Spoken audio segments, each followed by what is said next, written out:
to shell and core specification to allow for flexibility and a range of cultural and community functions as illustrated by the design and access statement addendum, and a financial contribution will continue to be secured within the Section 106 agreement towards the fit-out specification for the Arts Centre. The podium plans for the original permission and amended proposed development are now shown on screen, illustrating the extent of the changes to the communal amenity space. Within the amended proposed development, 663 square meters of communal space would be provided at podium level. This is 2,267 square meters short of the policy requirement and represents an increased shortfall against policy SC5 in comparison to the original permission. However, for the reasons set out in my report, the communal amenity space is considered to be acceptable. In line with the consented scheme, each home would have direct access to private amenity space which meet the policy requirements. The amended proposed development would provide a slight increase in the provision of play space in comparison to the consent, with 149 square meters on site now proposed for children's ages 0 to 4, an increase of 40 square meters.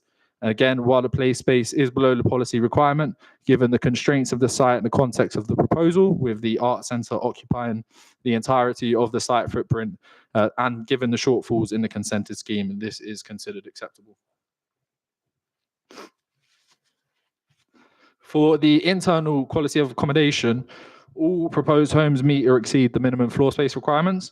The provision of dual aspect homes within the amended proposed development would be improved in comparison to the original permission, where only 50% of the homes would have been dual aspect.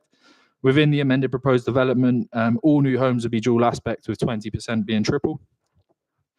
The levels of daylight and sunlight received by future occupiers of the development would be consistent with the original permission and is considered acceptable, and future occupiers would also be afforded with suitable levels of privacy and outlook and would not be subject to unacceptably adverse noise, air quality or overheating impacts. The CGI now shown on the screen illustrates the amended development when facing south on Halfacre. As set out in my report, while the amended schemes represent an increase in scale in comparison to the original permission, this remains a significant reduction in height compared to the existing police station tower, and therefore the proposal would not unacceptably harm the character or legibility of the wider area. The increased height also enables a more efficient use of this highly accessible, well-connected brownfield site, contributing to the optimization of residential capacity in this edge of town centre location. And this uplift supports the overall deliverability and viability of the link schemes and insists in securing the continued delivery of public benefits. The amended proposed development is also considered to avoid unacceptable harm to the living conditions of neighbouring properties. The ES addendum sets out there would be increased daylight and sunlight impacts to St Paul's House, 227 High Street, 44 and 45 Halfacre, and 34 and 36 Halfacre. However, the overall extent of the impacts remain within the thresholds identified within the consented ES and are considered acceptable. For the heritage impacts relating to the police station site, the significance of the affected heritage assets and the full objections received from consultees are set out within my report. For the impacts on Kew Gardens, view 16B on the screen now, with the red and green wire lines showing the extent of the original permission and the amended proposed development in the context of Kew Palace. So yeah, it's slightly difficult to see, but the wire line is to the left-hand side of Kew Palace. The image is also copied in my report. View 16C shows a similar view of the amended proposed development in the context of Kew Palace. In these views, the amended development would be visible only in very limited glimpses above and through the dense tree canopy that forms a primary backdrop to the palace and the associated 18th century landscape. While the increased height of the amended scheme would marginally extend the extent of built form perceptible above the tree line when compared to the original permission, particularly in winter, this change would be barely discernible and would not materially alter the character or composition of this view. Nonetheless, the increased visibility of the amended proposal would impact the setting of this asset and would cause a low level of less than substantial harm. View 14C on the screen shows the extent of the original permission and amended proposed development from Kew Bridge, again in the green and red wire line in the background. While the amendments would marginally increase visibility from this view, the harm to the Kew Bridge Conservation Area and Kew Green Conservation Area would remain at the very low range of the less than substantial spectrum. Objections have also been raised regarding the impact of the increased height on the St Paul's Conservation Area and the heritage assets within it. View 4 on the screen now shows the amended proposed development from the High Street, with the red wire line showing the extent of the original permission. View 7 on the screen now shows the view of the proposal from Half Acre at the Butts Junction. View 9 is from St Paul's Road, and finally view 10 from St Paul's Recreation Ground. The amended proposed development would be more visible and seen in closer proximity to St Paul's Church in comparison to the original permission, with the church spire appearing more visually subsumed within the surrounding built form. And as a result, the amended proposal would cause an increased level of harm to the character and setting of this heritage asset. While the church would remain legible as an important landmark, the magnitude of harm in this view would rise into the low to medium range of the less than substantial spectrum when compared to the original permission, though it would still remain within that category of less than substantial harm. It is considered that the visual impact of the proposal on the setting and significance of this heritage asset would give rise to a low to medium level of less than substantial harm. But overall, it's considered the substantial public benefits of the amended proposals continue to demonstrably outweigh the identified and increased level of less than substantial harm, and the amended proposed development is considered acceptable in this regard.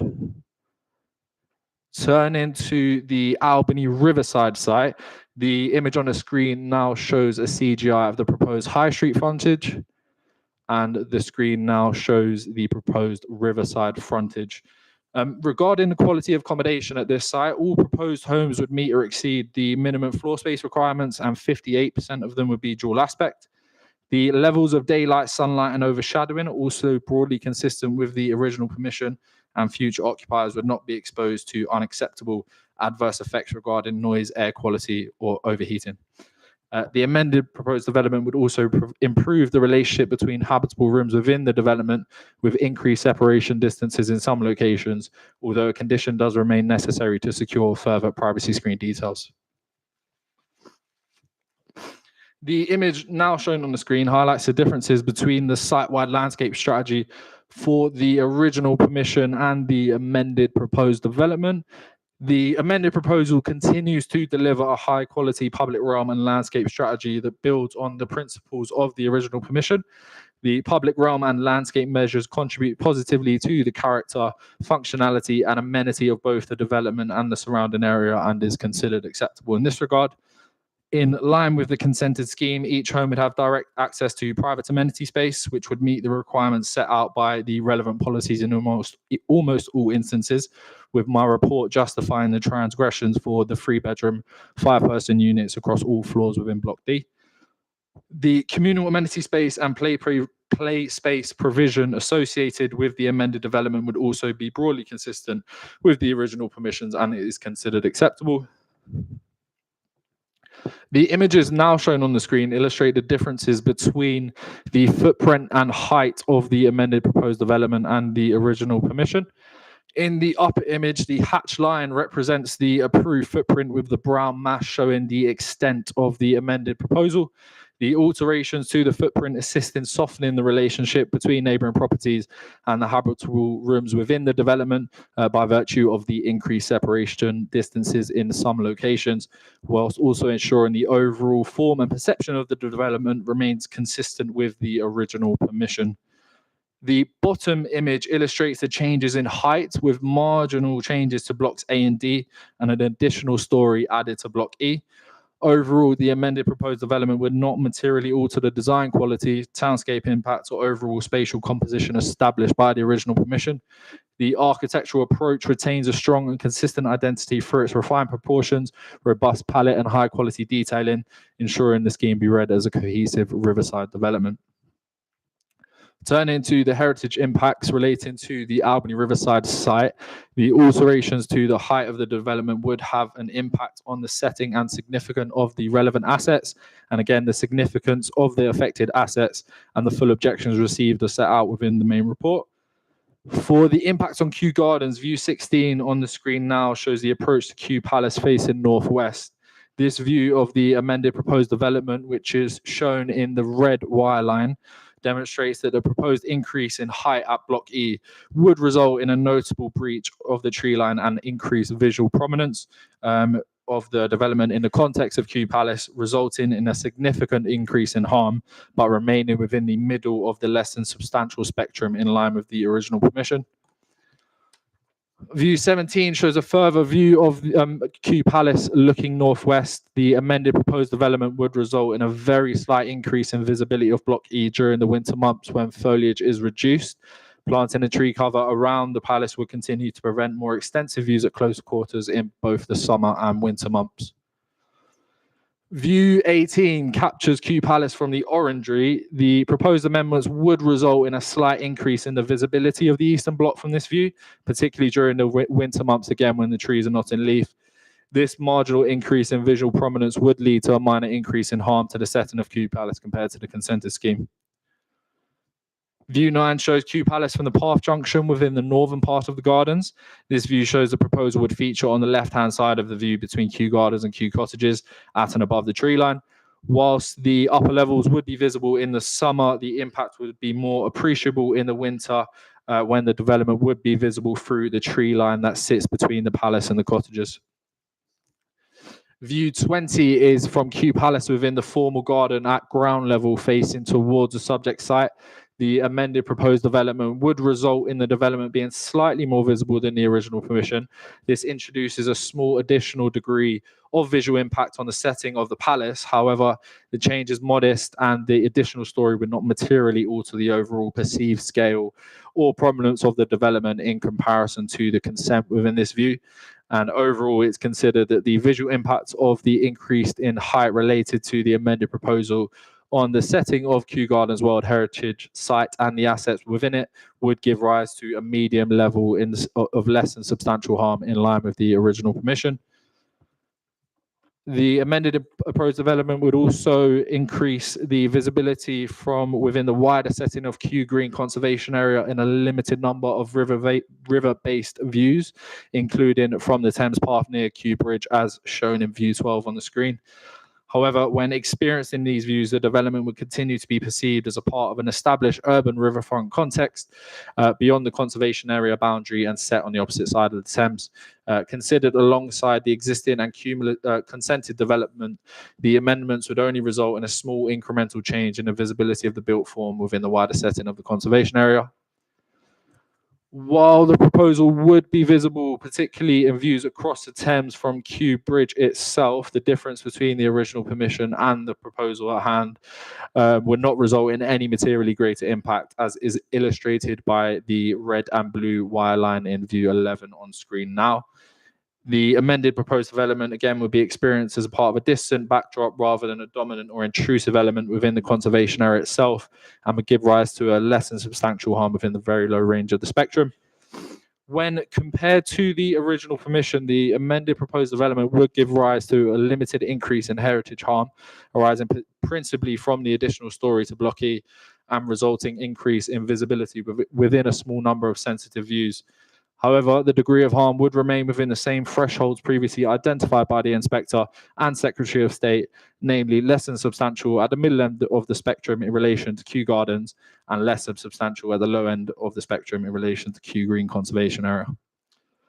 Significant public benefits associated with the original permission, including the delivery of new homes and affordable homes, the reprovision of the Arts Centre and substantial public realm improvements, will continue to be secured by the amended proposed development.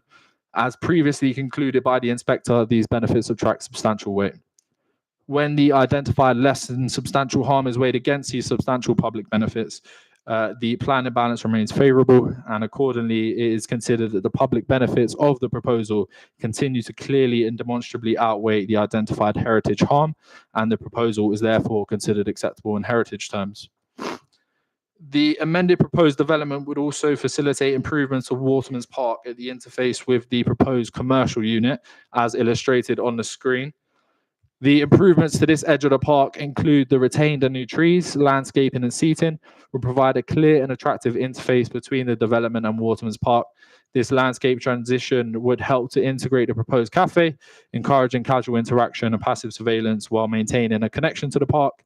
The layout supports flexible uses from everyday pedestrian movement to informal gatherings and ensures that the cafe and public realm would work together to enhance both the vitality and the visual cohesion of this part of the park.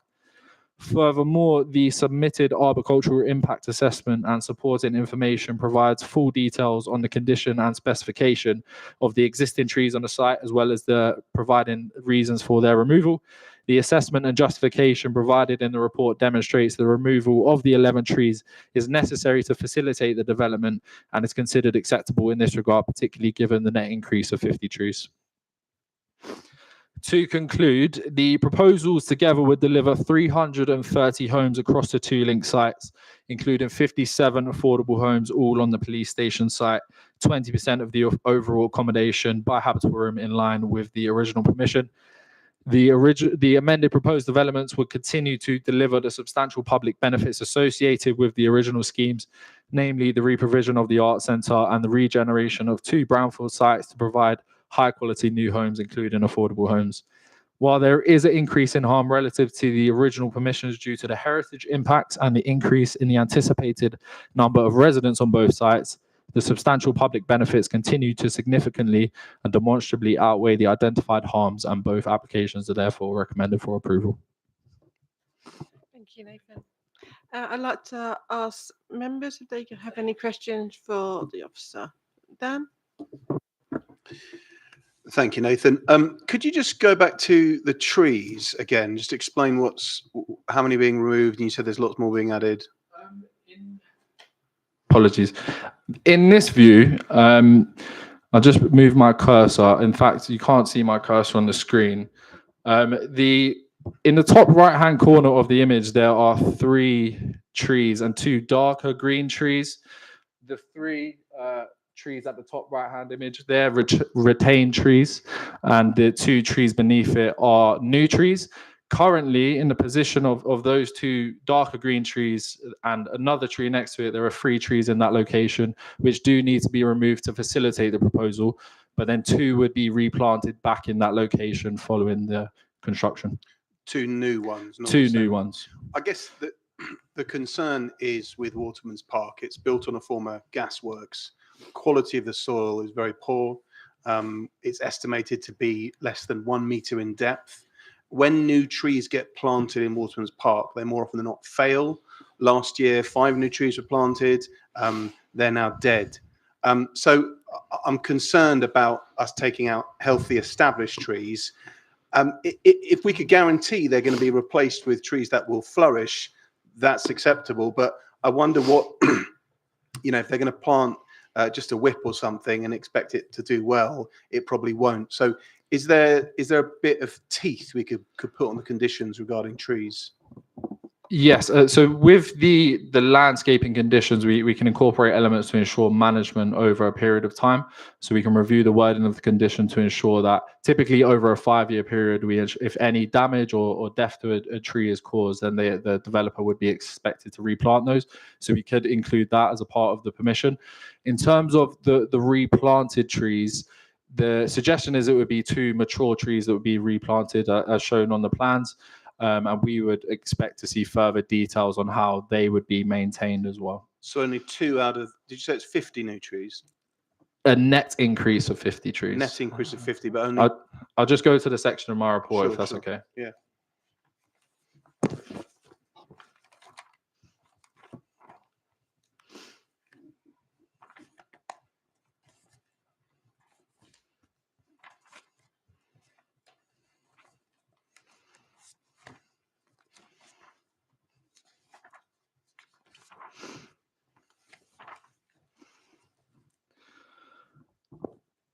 Yes, so there are 21 trees directly in or around the subject site that were considered a part of the assessment.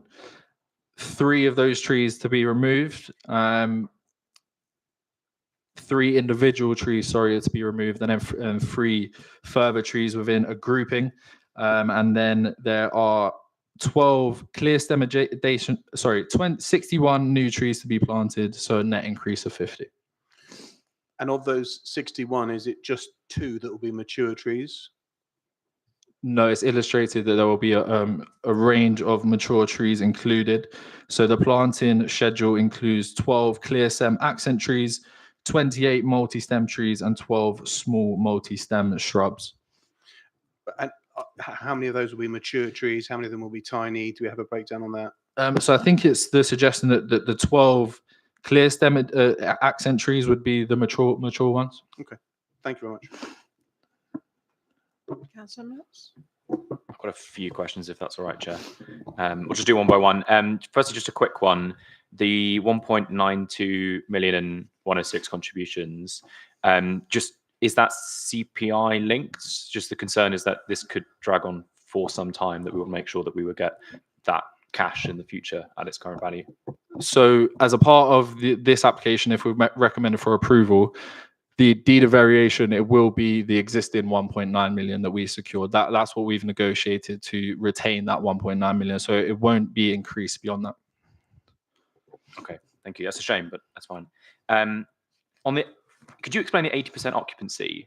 Because my understanding is that there's between the 2 sites, because one has the affordable homes and one doesn't, and that allows for some leverage. Yeah. Is that sufficient leverage in the council's view? Yes, in our view, it is. This element of the amended proposal has been a subject to quite a lot of back and forth. So within the consented scheme, it was established that 50% of the affordable homes on the police station site would need to be completed or occupied prior to the occupation of the Albany Riverside scheme. These schemes are being brought forward in front of us now, as I said at the start, as a response to legislative but also viability challenges. So the that aspect of it, we negotiated, and the developer, we agreed with the developer that 80% would be a suitable threshold. It would allow them to recoup certain sales value through the 80% sales of that site, which would then be put back into the police station. Just a couple more, sorry. Thank you. Just going from Councillor Baring's contributions about the trees, I visited the site recently with the chair of the Friends of Waterman's Park, and he outlined exactly the trees that Councillor Baring mentioned that unfortunately didn't make it through the hot summer that we had. One of the issues around that was the soil depth and the quality of it underneath it, but the second one was also just water access. There is limited water access for the park. There was a hope that this project might be an opportunity to create just a little bit of water access. I'm minded to attach this as a condition and suggest this to the meeting. I just wanted to hear the council's thoughts on that before, and I'll obviously put that to the proposer as well. Thanks. Yeah. I've had a few discussions with the chair of Friends of Waterman's Park as well, the comments regarding the trees as well as the water provision that's been raised with us. So we did raise that as a part of our negotiation, whether that could be included. Unfortunately, we haven't been able to agree to include that. We officers don't consider it to be reasonable and related to this development to include that in terms of offsetting a harm that has been caused. But if a condition is recommended, that we would be able to ensure that that is provided. One more, thank you. Sorry, I feel like I've abused my position here. Hopefully a quick one as well was obviously the Thames Path goes behind this site, and from the image that you've got on screen there, it does look to be an enhancement to the existing Thames Path. My just worry is whether there is step-free access on the other side. Could you just go over whether we believe that there's sufficient accessibility with the existing plans just for the Thames Path itself? So at this part of the site, I haven't got an image of the opposite side, but there is a level change, and that is a gradient. It's not stepped access. And then coming round the other side up to Smith Hill, there is no stepped access along that anymore. I think there is steps on Smith Hill itself, but in terms of the pathway within the development, there are no steps. But we're satisfied that it's still accessible. Yes, and a part of the Section 106 agreement will secure that remains accessible to members of the public throughout the lifetime of the development. Councillor John Churchill? Yeah, thank you very much, Chair. A couple of areas, please, Nathan.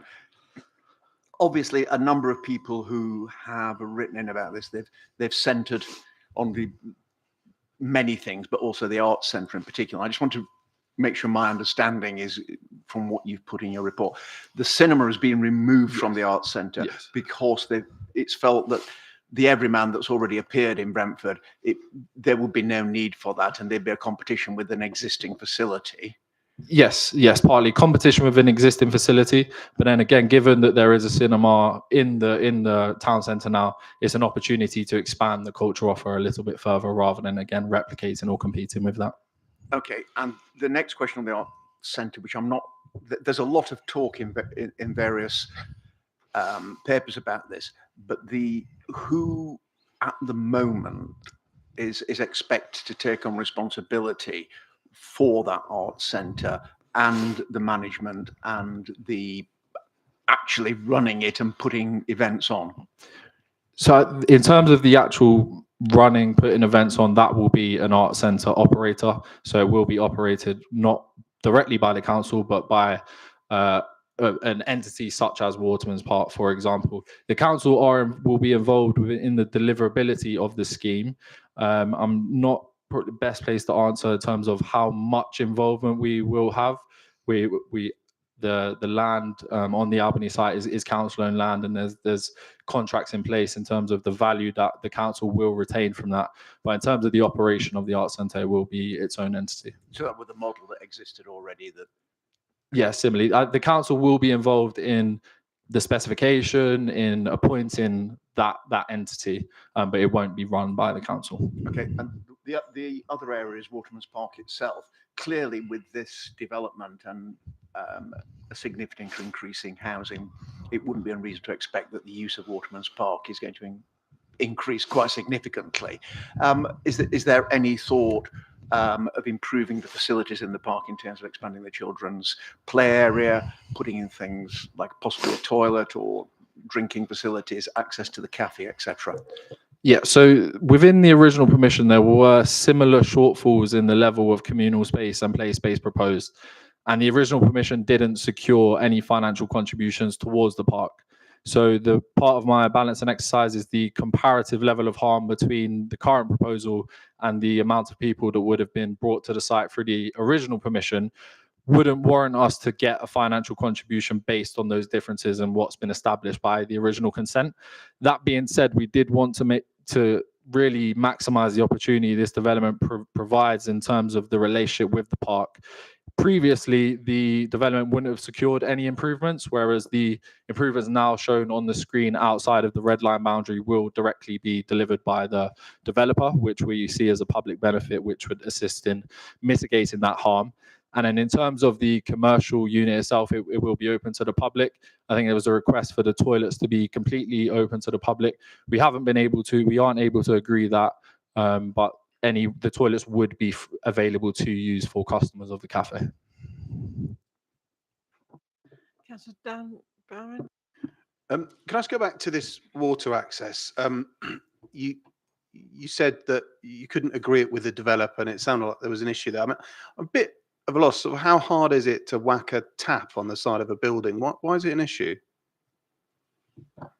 I don't think it's a matter of adding a tap to connect a hose. In terms of it requires, this isn't my area of expertise, but it would require groundworks to take place and elements such as that. As my response to Councillor Stroud-Turk, we consider the improvements to the park that they would now deliver through this application to offset any harm that is caused to the park, or some of the harm, that is caused to the park. Any more questions? No. So we've got no speakers on this application, so we're going to go to a debate. Sorry, Chair, would I be able to just clarify one point? So Nathan's presented two applications to you as part of his presentation there. So of course, debating them together would make some sense, but they do need separate votes. So there'll be hopefully, if it's okay, a first vote would be on the Metropolitan Police Station site, which is application P 2025-2496. And then the second vote would be on the Albany Riverside site, which is P 2025-2495. Does that make sense? Sorry, for that. Thank you. Councillor Dunbar. I just I want to talk about something that's been touched on briefly, and I appreciate you had about a half an hour presentation, so you had to get a lot in, and you did talk about the public benefit of the Arts Centre, but just to, I think, explain, you know, what the loss of that Arts Centre meant to the people of Brentford, what it meant to me. It was massive, and you know, we had an approved application that's had to come back. I know officers have worked really, really hard to create something that's deliverable, that's viable. But the delivery of this Arts Centre to the people of Brentford is more than just it's in the list of public benefits. This is really, really important to the people of Brentford and the wider people of Hounslow and beyond Hounslow who will use it. So I just wanted to sort of make that point. Yeah, thank you. Councillor John Church. Yeah, I think it's worth doing a quick sum up. We had a proposal that was granted, it was approved and ready to go. Due to changes in building regs, which we're all very aware of, mainly due to Grenfell, etc., it's had to come back and the proposals had to be redone. Let's not lose sight of the fact that what we're doing is we're replacing, on the police side, a real eyesore of a 60s awful building. And it'd be hard to put anything on that side that's worse than that. And this proposal is certainly not worse than that. It is a little bit higher than the last one. That building was immensely inefficient and awful. Equally, the Waterman site, it is a pretty, I think that's a 70s horrible red brick, inefficient building crammed full of probably awful concrete. And we are going to put a much better building on it. We're going to provide very much needed homes. Councillor Bowring's touched on the importance of maintaining the Arts Centre. It's not going to be the same Arts Centre it was before, but other provisions have grown up in the area since the demise of the Waterman's Arts Centre. We're seeing the riverfront opened up even further, which is always our ongoing ambition to see that happen. Therefore, it's not to suit everyone's taste, but we've got to make sure that this doesn't become an opportunity for objectors to have a second round for objecting, not to this building, not to the other building, but in principle to anything happening on these sites. And we see this time after time there, that the good is the best is the enemy of the good, rather. And these, in my mind, listening to the presentation, reading the reports, are good. They will improve the area. They will increase the arts offering because it's now gone. They're going to provide much needed homes, and they're going to make the public realm look much better and remove some fairly dreadful looking buildings which are already there. So I'll not close the debate at the moment by proposing anything, but my views are this is a good proposal on both sides.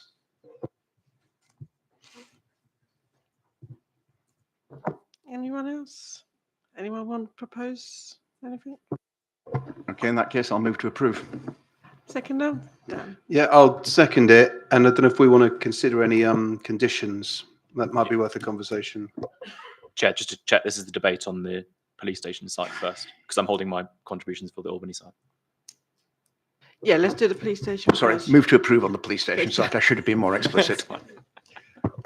My colleague has got things to say on the Waterman site. Thank you. Okay, we can go to the vote for the police station. All those for full? Councillor, That's for the police station. wasn't here yet, was she? At the start of the debate. No. Yeah. Okay, and now let's do the debate on the Riverside one. Councillor Max-Mosley. Thank you. Councillor Stroud-Turp has summarised very well, so just want to and Councillor Baring has also underscored the importance of this site and its original guise. I will just add one very small thing, which is, or two small things. One is, I've spoken to lots and lots of people about the history of Brentford, people who've lived here for a long period of time. such a unanimous feeling that I've sensed is this despair at how lots of offerings that were available to people as children and teenagers across the area are no more. And I think it's one of the many reasons that the closure of the existing art centre had such a profound effect on people, that one of the sort of beacons of those sorts of offerings in the past unfortunately went the same way. What is unfortunate is, in addition to that, not only is it closed, but it's also remained is occupied by artists, but it is not occupied as a art centre. And I think that's even worse, is that this has been in a period of stagnation for a long period of time, recognising that that's not anybody's fault. It's just a feature of changing regulations. So this is a good thing, and I'm very pleased that this proposal has come to the committee for us to finally make a decision on it and to frankly get on with things. Just going on to some specifics that I mentioned earlier, which was the water access for the park. Totally appreciate and have been very grateful for the report and presentation that has been given to us. I guess from the committee's perspective and from us, our perspective as councillors, we have to be concerned about the potential impact of not having water access on this site. Totally recognise that the net benefit in terms of an environmental and landscaping gain is positive, and that's why it's been recommended for approval.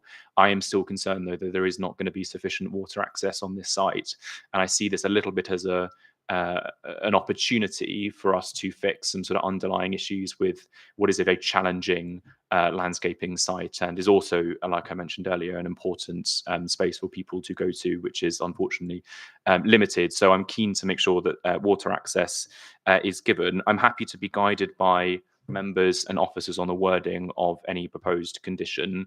I would have liked to have actually put this to the proposer, which is a shame that they're not here. But I would like to propose that we attach a condition that water access is given to the Waterman's Park. Chair, you'll have to advise on how to get the wording correct on that, but I'm keen to attach that as a condition. Thanks. Yes, Chair, can I just step in? Yeah, we can discuss the condition wording, but the applicant is here, so potentially they'd be able to answer that question for Councillor Mosey. Would that be okay if they responded?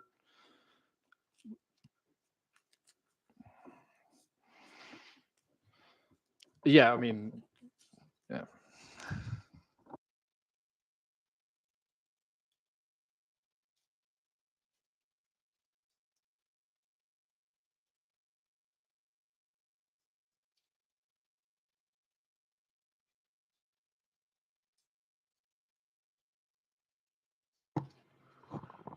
Thank you, Chair.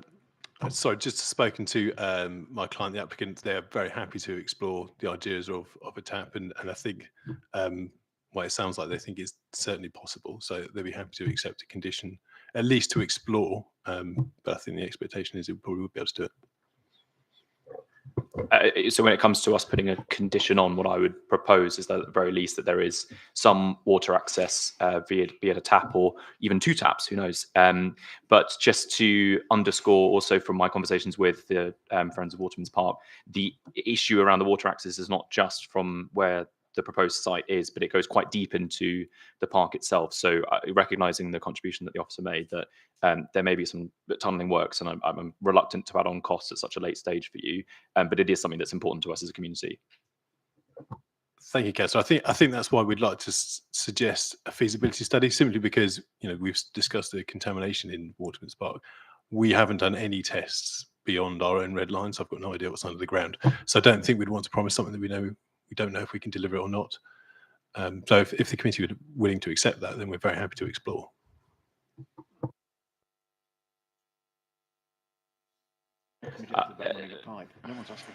Yeah, I mean, look, I'm incredibly reluctant in general about attaching conditions, recognizing the amount of work that goes into this and forcing everybody to think on the fly. Also recognize that from a developer's perspective, this may seem like a small and trivial issue, but the impact is potentially substantial for us, and it is important to us. Just setting out the goal of what we would want here is firstly is to have some water access that the groundsman can work with, but also making sure that there is water that goes slightly deeper into the site. I wouldn't want to run the risk of agreeing to a feasibility study, knowing that these things can change. This is an opportunity to really underscore what we want from this site. I appreciate that there may be some costs involved, but running a plastic pipe should hopefully not have an issue with the contaminated to groundwork. So I'd be keen to attach this as a sort of formalised condition. Yeah, just to be clear, no one's asking you to dig a borehole. What we want is a pipe. Now, you don't need a feasibility study to run a pipe. Thames Water, amongst its many failings, does manage to produce decent water pressure. And the other point is this plays to the other scheme that we've been with, the other issues we've been talking about, which are the trees. Without that standpipe or a couple of standpipes along the edge, it's very difficult for folk, volunteers or paid folk, to maintain the trees and keep them watered. Hence, they will die. So I'm minded to support my colleague and insist that you put it in. It's not a condition that you're going to look at it. We said we don't want a borehole, we want piping. So I'm going to support and second my colleagues that a condition is put in that water taps are provided, and I'm going to go in 3 locations along the site, please. Councillor Dunn. Nathan, we discussed a management plan for the trees. Could you just flesh that out a bit to see if we want to consider that as a condition as well? Yes, Councillor. I'll just go to the conditions within my report.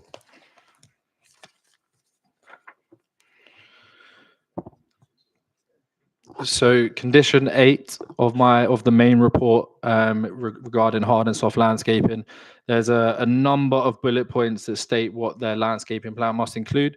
The paragraph afterwards sets out the management details that we will need to receive after that, such as long-term design objectives, management responsibilities, and then maintenance schedules as well. So the wording within the conditions already presented to members would secure long-term management details. For what period of time?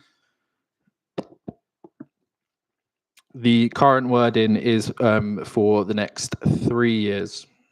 Thank you. Okay, any? Did you want to? Thank you, Chair. Could we just quickly come back on the water point? So I've just had a conversation with my client. We're happy to sign up to it. I think it might need to be a Section 106 requirement rather than a condition because it sits outside of our red line. So we might just need to think of a legal phrase that goes with it, but we're happy to confirm that we'll provide water into the park. Yeah, sorry, Councillor. I think discussing at this point, Mr. Horn's correct. It sits outside the application site. We should not be applying a condition outside the red line of the application site.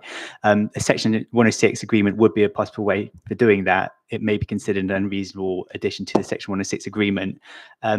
I think preference possibly from this side would be for you to delegate authority to the Director of Planning and Buildings to discuss a condition or a Section 106 agreement of sorts with the applicant in discussion with whoever wants to be discussed with. So we would work with them to come up with some kind of solution to this and then contact again whoever would like to be contacted, including the chair of planning committee, to say this is what we've done, this is what we'd like to attach, but then we wouldn't need to bring it back to planning committee, which is obviously quite important.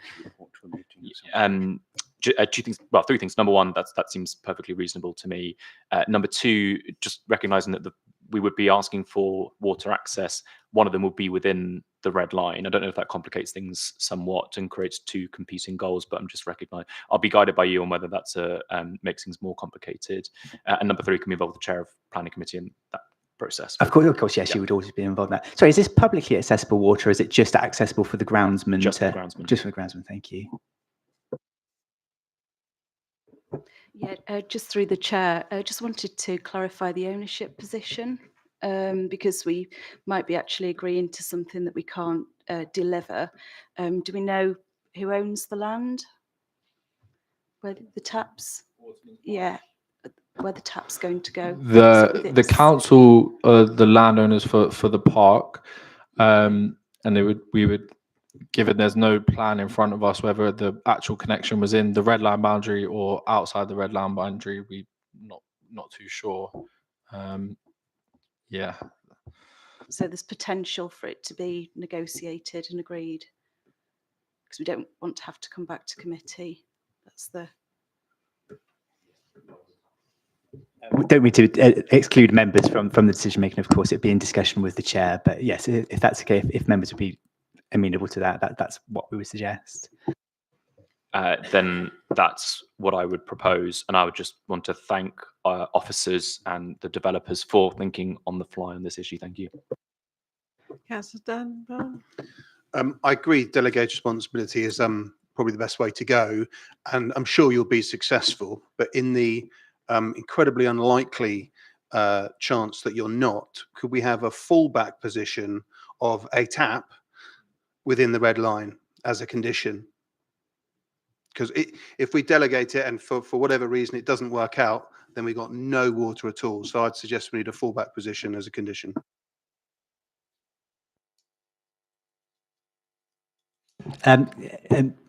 That's for members to, sure, it's within the red line, it's your prerogative to apply conditions in this particular manner.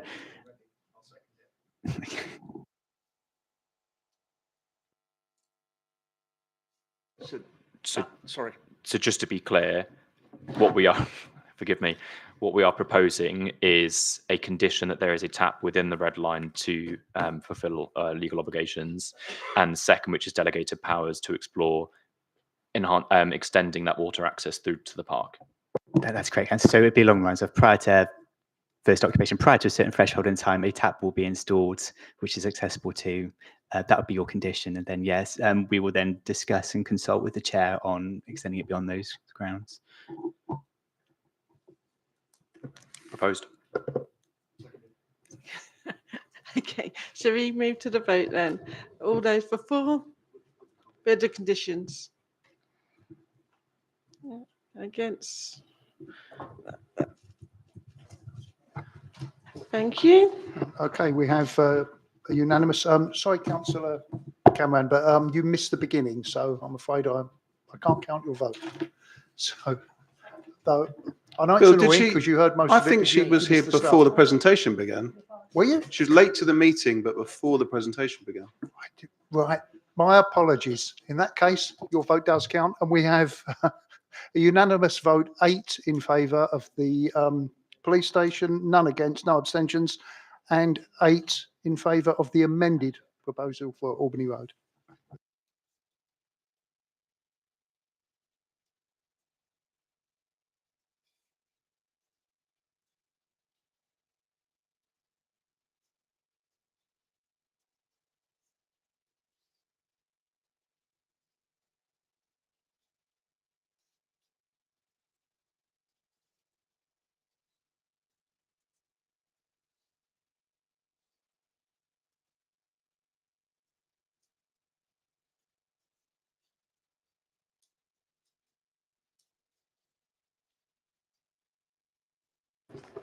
Okay, and we are just about to go on to the next presentation, the Fraser's Timber Yard. I'm going to hand over to Leo. Thank you. Oh, yeah. Thanks, Chair.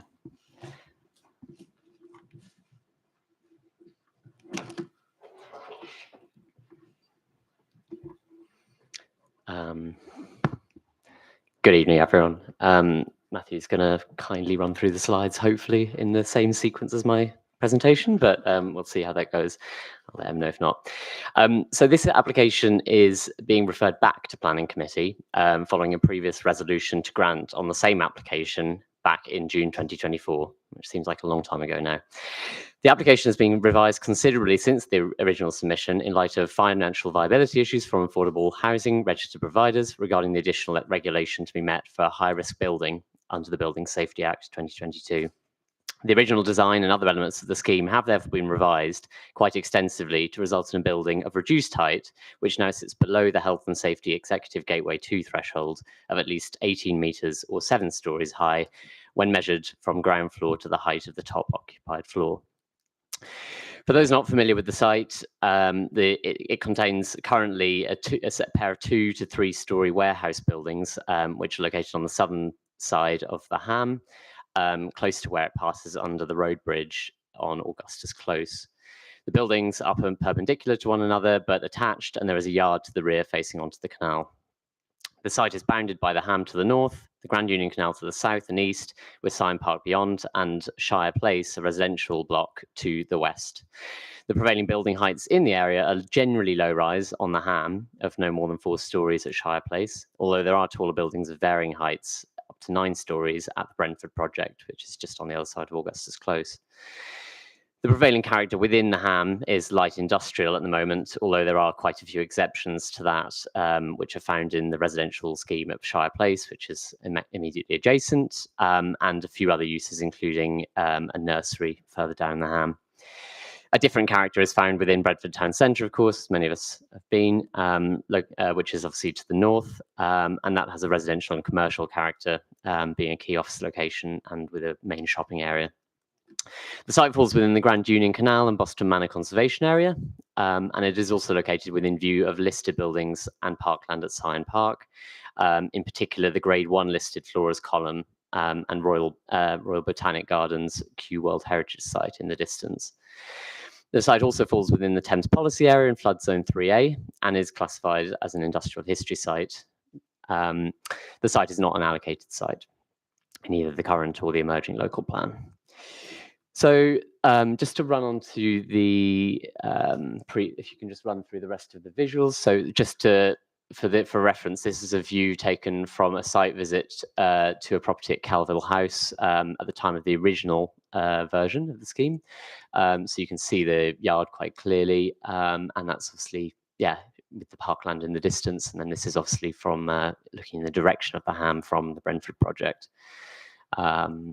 This is along the Ham, and you can see the existing building. The existing building, just for reference, has been vacant since the previous committee in June 2024. So it's been vacant for a very long time after an extensive period of marketing, with no luck for the existing sui generis use at the site. So yeah, and that's Shire Place, which is immediately to the west of the site. And then you can see the sort of context which has now emerged, the Brentford project, where there's larger, denser buildings associated with the town centre. This is a view from Augustus Road Bridge and Close Road Bridge, and you can see the moorings along the river and the site itself. The current pathway is quite narrow, and it also, it's not a particularly nice boundary treatment for the site. So yeah, that's obviously the existing context. It also includes changes in level, step changes within the site boundary itself. So those, we'll go into a bit more detail later on. And as you can see, it is quite an awkward section of the path, which is in quite significant need of levelling and access improvements. This is further down from where Shire Place is off to the left there, so it's facing the direction of the site from the west.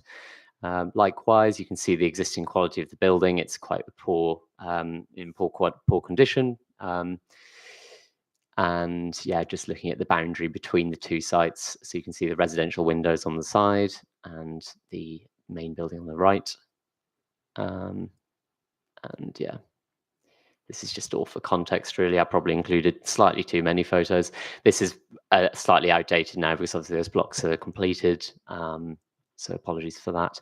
Right, so yeah, this is the existing site plan. That just shows the 2 warehouse units I've already mentioned. So we can go on. Right, so in terms of the previous scheme, it proposed the demolition of the Timber Merchants building and the erection of 2 distinct blocks of 10 and 6 stories. It was delivering an 100% affordable housing scheme of 60 units at a split of 24 social rented units and 36 intermediate units. That scheme also delivered a variety of public realm enhancements, including a new access from the Ham and a continued access along the river, a new public play space for children ages 0 to 11, and a raised flood defence wall to address future flood risk concerns along this part of the river. That scheme was passed by Planning Committee in June 2024, as mentioned, subject to a referral to the GLA at the time, because it was still a GLA referable scheme then, and to the Secretary of State on account of objections at the time of the application from Environment Agency and Historic England. So this resolution to grant this previous one is obviously an important consideration in assessing the revised scheme before you tonight. So this is the set of the plans that were previously approved, just in case anyone remembers them, which they may well. And these are the elevations. So it was on the balance of the strengths and the weaknesses of the proposal. It was considered overall that it would meet relevant policies, and a recommendation for approval was agreed at committee. So the new scheme, the amended scheme, now proposes a single C-shaped residential block rather than two self-contained blocks. And this new development is 6 stories in height throughout the development. It's still centered around a publicly accessible play space to the center of the site and overall sort of landscaped access. And a secondary access from the Ham, although you can't see it in this visual, would be secured still through an undercroft access. It would be a very wide access, so it would hopefully provide a generous approach to the public play space. So the development maximum height overall would be 15.47 meters lower than the original scheme, and the footprint would be reduced from 4,300 square meters approximately. To 4,300 square meters from 5,390 square meters. So quite about 1,000 square meters less on site, overall reduction in density. 56 social rented affordable flats are now proposed. So that is 100% social rented scheme. And that accounts for, all of the homes on site, as mentioned. So that compares to the previous scheme, which I've already discussed, had 60 affordable units at a split of 24 social rented and 36 intermediate. 6 of the units will still be wheelchair accessible as per the previous scheme. The accommodation size and mix have been developed to meet the needs of this specific registered provider who've been identified, who have set quite a prompt turnaround for this requirement, for their requirements, in order to make it a viable, to obtain the funding to make it a viable scheme. So the actual mix includes 13 one-bedroom units, 39 two-bedroom units, and 4 three-bedroom units. As you'll see, the housing mix is quite heavily weighted towards two-bedroom units, and therefore deviates quite considerably from the housing needs assessment target mix, which obviously places a focus on larger family size units. However, it has been noted that this mix has been drafted explicitly with the support of the registered provider, and obviously has been informed by viability constraints. It is also located right next to the town centre, where smaller units are generally preferred. And obviously the fact that it's an 100% social rented scheme does carry significant weight in the planning balance, given the acute need for social housing around the borough. So in terms of the quality of the houses, the homes, all of the flats would be dual aspect, would meet internal space standards, and we were designed to provide a high standard of internal living accommodation.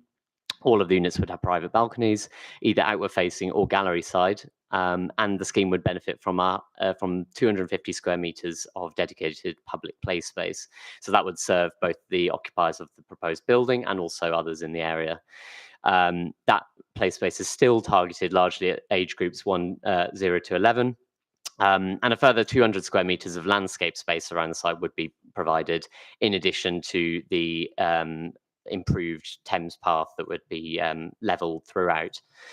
In light of the on-site shortfall of 383 square meters of amenity space and dedicated play space for older children, a financial contribution would be secured towards public realm or play space improvements within the area. One identified area has been the Robin Grove Recreation Ground, but it could be spent on other projects in the area. And this would help to mitigate any impact from the modest shortfall in amenity space on the site, which has arisen through the site constraints.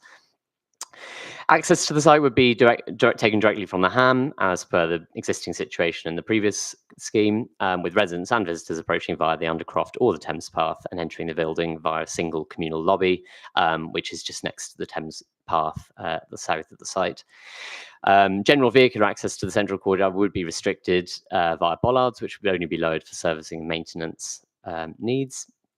Various improvements will be made to the riverside walk and access, as mentioned previously, including levelling and restoration of the pathway, and an increased minimum width to at least 2 metres throughout, and more in certain sections.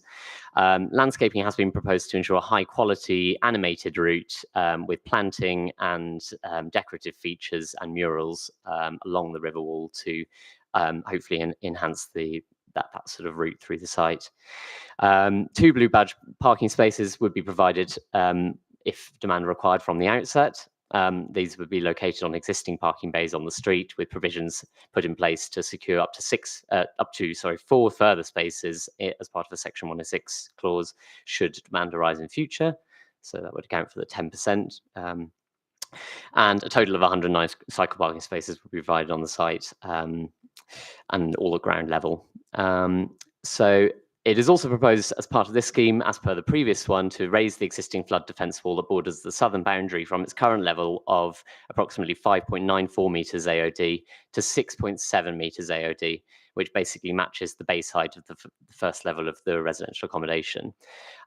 This would be done still ensuring continued access for mooring residents, and it would be effectively raised and the flood wall strengthened where required to ensure that it was safe and secure for the lifetime of the development. Other amendments to the original scheme include revisions to the landscaping public realm mentioned already, relocation of plant equipment from rooftop to ground floor, and an increased solar PV array and green roof. Also a revised architectural approach, which you will have seen already from the visuals, which is inspired by a wharf typology, which is considered to be more in keeping with the area versus the previous scheme, which had a sort of slightly chunkier contemporary character to it. The RISE scheme would secure 76% carbon emissions reduction on the site over Part L, an urban greening factor score of 0.45, and biodiversity net gain of 350%, which is quite a significant uplift. A total of 6 trees would be removed, but would be replaced with a ratio of 2 to 1 at the very least, in addition to low-level planting. So in summary, the main changes are a reduction to the height from one 6-storey and 1 10-storey block down to a 6-storey single block, a revised tenure mix to 100% social rented units, a reduction in total units from 60 down to 56, revised landscaping and public realm designs, maintaining a central courtyard and play space, the relocation of plant equipment to ground floor level, and a revised architectural approach, which, as you can see from some of these visuals, shows a bit more of the detailed design approach. So if we can just flick through some of these, there are some helpful visuals and verified views which confirm, the difference between the concept, the scheme brought previously to committee, which received a resolution to grant, and this one. So one of the main objections to the previous one was an objection from Historic England on the basis of quite significant harm to, which they allege significant harm to the Flores column, Grade 1 listed sculpture at Syon Park. So obviously, as you can see from these visuals, the new development would be significantly reduced in height and would have a significantly lesser impact on the heritage assets at Syon Park. Historic England have withdrawn their objections since the previous application, so they have basically said that there would be some harm still, but officers have concluded that this would be on the very lowest scale of less than substantial harm, and that harm is balanced in a planning balancing exercise towards the end of the committee report. So you can see a few more visuals here from Syon Park as well. In the winter, it would be barely discernible, and in the summer, obviously with tree coverage, it would be practically invisible from many vantage points at Syon Park. The Gardens Trust have also removed their objection. They do not wish to comment on this current scheme either way. So you can see that the bulk is quite considerably lower.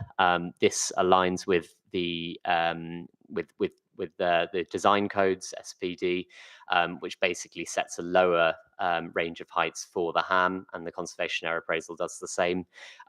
So this current scheme is considered to mark the transition more successfully away from the high rise found in the town centre down to the lower rise found at the ham. So rather than the previous scheme, which obviously stepped basically at the same level, this one steps at least 3 to 4 stories down, and then has an only 2-storey set down to the to the residential block at Shire Place. So you can see a few visuals along the Ham and then from Augustus Close Road Bridge.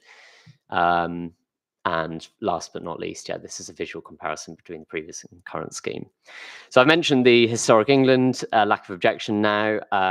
In addition to this, it's worth recapping that a total of 251 objections have been received to the application overall over the course of the 2 consultation periods. However, a total of 218 letters of support have also been received across this period. The Environment Agency have maintained an objection to the scheme, albeit with a partial removal of their original objection to account for the fact that the site is located outside the scope of their TE 2100 plan and is therefore not explicitly designated for flood defence raising at this time. I won't labour the Environment Agency's objection, as I appreciate they're going to speak in a few moments. But their 2 revised objections to this scheme are basically the lack of upfront testing of the existing flood defence walls to show that these walls have sufficient residual life to prevent flood risk for the lifetime of the development. So that's basically the quality of the existing walls there and whether they're strong enough and stable and flood proof enough, even with the raised flood defence, to actually mitigate successfully. And the second objection is because of a lack of setback between the development and the watercourse. Now, normally the Environment Agency require developments, or their standards require buildings to be set back by at least 16 metres from the watercourse. This obviously hasn't been possible on this occasion, and we're assessing what's been put before us, which is essentially a scheme that is more or less at a similar setback to what we saw at the previous committee. So overall, given the above, the objection from Environment Agency and obviously all of the other areas of minor harm that have been identified in the committee report and just now, a balancing exercise has been undertaken which considers all the benefits and concludes that the scheme would make the best use of the land and deliver regeneration housing, in particular 100% social housing scheme, which is obviously greatly needed. The reduced heritage harm obviously weighs in favour of the scheme here. So taking all these matters into account, approval is recommended subject to necessary planning conditions and obligations. And for avoidance of doubt, any resolution to grant from members today would supersede the previous resolution from June 2024 and would continue to be subject to referral to the Secretary of State for Housing, Communities and Local Government, given the renewed objections from the Environment Agency, who are statutory consultee. Thank you very much. Thank you, Leo. Any questions? Councillor Dan Bowen? Yeah, just 2 questions. Firstly, you said when the river wall's rebuilt, that won't affect the mooring residents or the boat dwellers. I'm a bit confused about that, as one of the boats is directly moored to the wall. So if you could explain that to me. And also why Robin Grove Recreation Ground was identified for Section 106 contributions when Brent Lee Recreation Ground is closer, and Robin Grove Recreation Ground has recently had an £80,000 new playground and an orchard and various other benches and bits and pieces planted. Of course, thank you, Councillor. So in terms of the impact on mooring owners, so a detailed construction environmental management plan and construction logistics plan have been submitted with this application. So they show how disruption would be minimised for the duration of the construction works.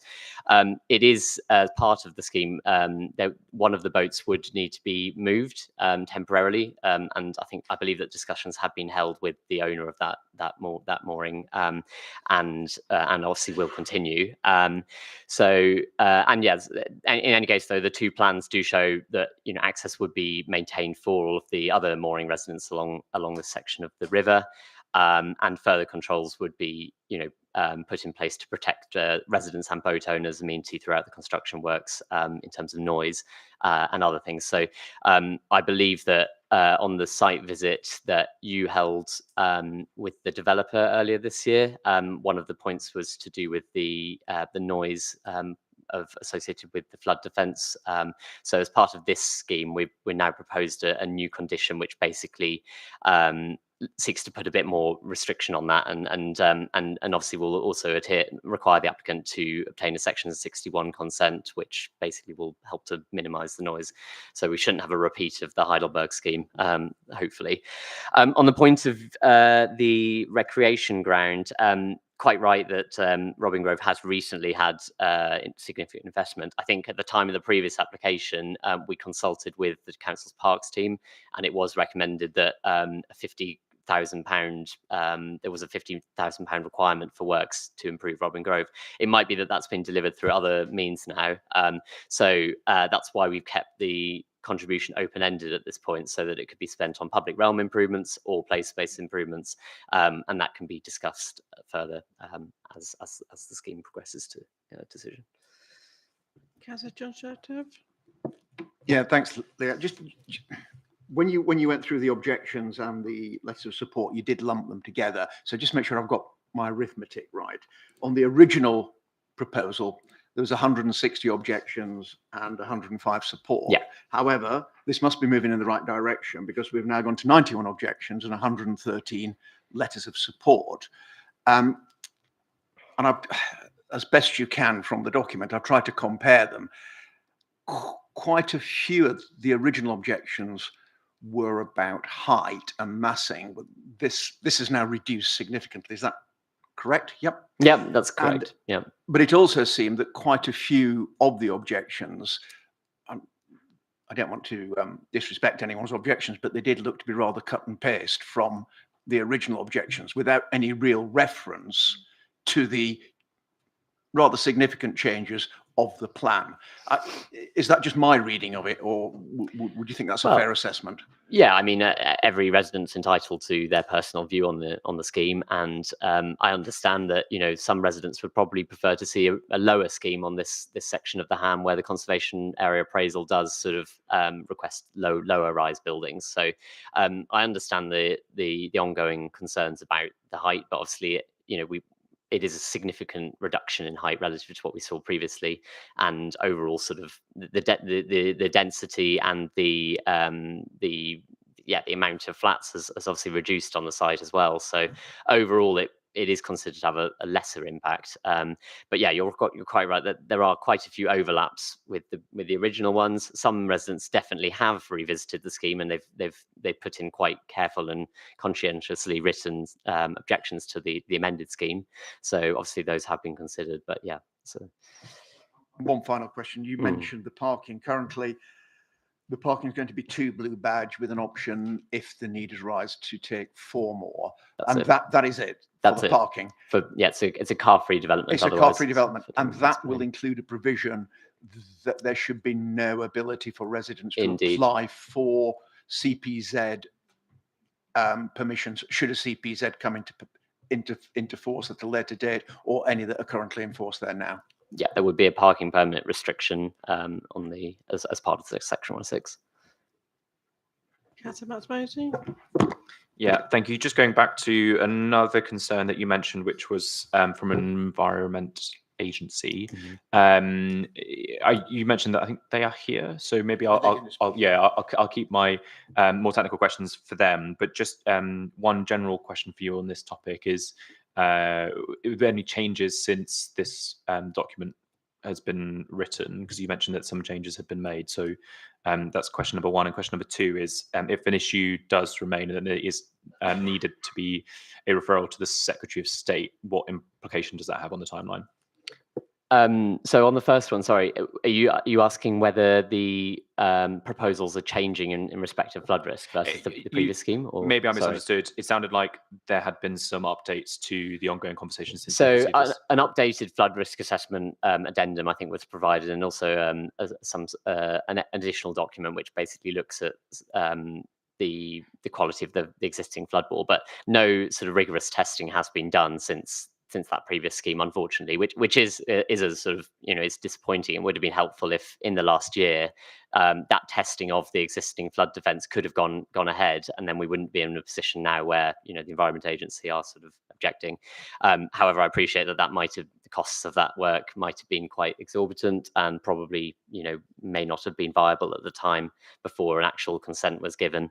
So we are in that position now, and then. So yeah, but essentially the proposals remain the same as the previous iteration of the scheme, which is raising the flood defence to 6.4 metres AOD. That hasn't changed, and the setback is broadly the same as the previous scheme seen. And your second point Was on a sorry, timeline forgive because me. of the referral to The Secretary of timeline, State. yes. So in the event of, which it seems highly likely that obviously the Environment Agency are unlikely to remove their objection, tonight. Obviously the scheme, as soon as we have a Section 106 agreement prepared and we have a resolution, if it's granted tonight, then we'll have a resolution. It would then be a 3-week consultation process. So we'd have to have obviously all the ducks in the row. The signed Section 106 ready to go, which is already a draft is in place. So we're sort of working towards that. That would have a 3-week process. If the Secretary of State obviously decided to call it in, that could result in a public inquiry, which would obviously prolong the timeline. But obviously, if they didn't, then the scheme would be approved within 3 weeks of. Just very quick follow-up. In that unlikely event, well, actually, that's the first question, is what is the potential likelihood of that happening? And if it did happen, that would be presumably a very significant delay. I just want to understand Yeah, it would. I mean, it's difficult to tell. Neither ourselves nor the Environment Agency have done this for a very long time or within memory. So, because luckily these schemes don't come up too much where there's that much disagreement. But yeah, so the exact timeframes aren't really clear. All we know is that it would be a 3-week consultation referral period, and then if it was a call in, obviously that would add significant delays, which. Yeah. Councillor Gamallo. Chair, what I'd like to know is that if through the course of the discussion this evening we were minded to approve this application once again, where does the liability lie in terms of the flood wall defences if they are breached in the future? So in terms of the liability, I think the applicants confirmed that the registered provider or whoever owns the land at any given time would seek a flood insurance policy, which would cover them in the event of an emergency. So obviously the wall would be constructed on the inboard of the existing flood defence, which is within the applicant's red line boundary. So they do have responsibility for that. There aren't any works proposed to the element of the river wall, which sits outside the application red line boundary. But yeah, so essentially there would be an insurance policy to protect any future owner, whether that's a registered provider or otherwise. Any more questions? No. Okay, we have 2 objectors to come and speak. I'd like to invite James and Imogen, please.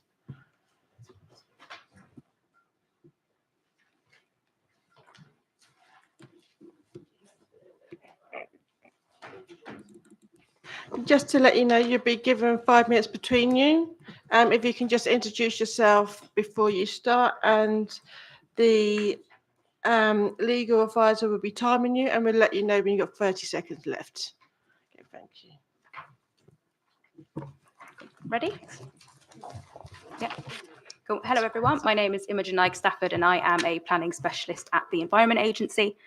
We, the Environment Agency, have 2 objections centred on the increased risk to life and property. These objections are consistent with both local and national policy.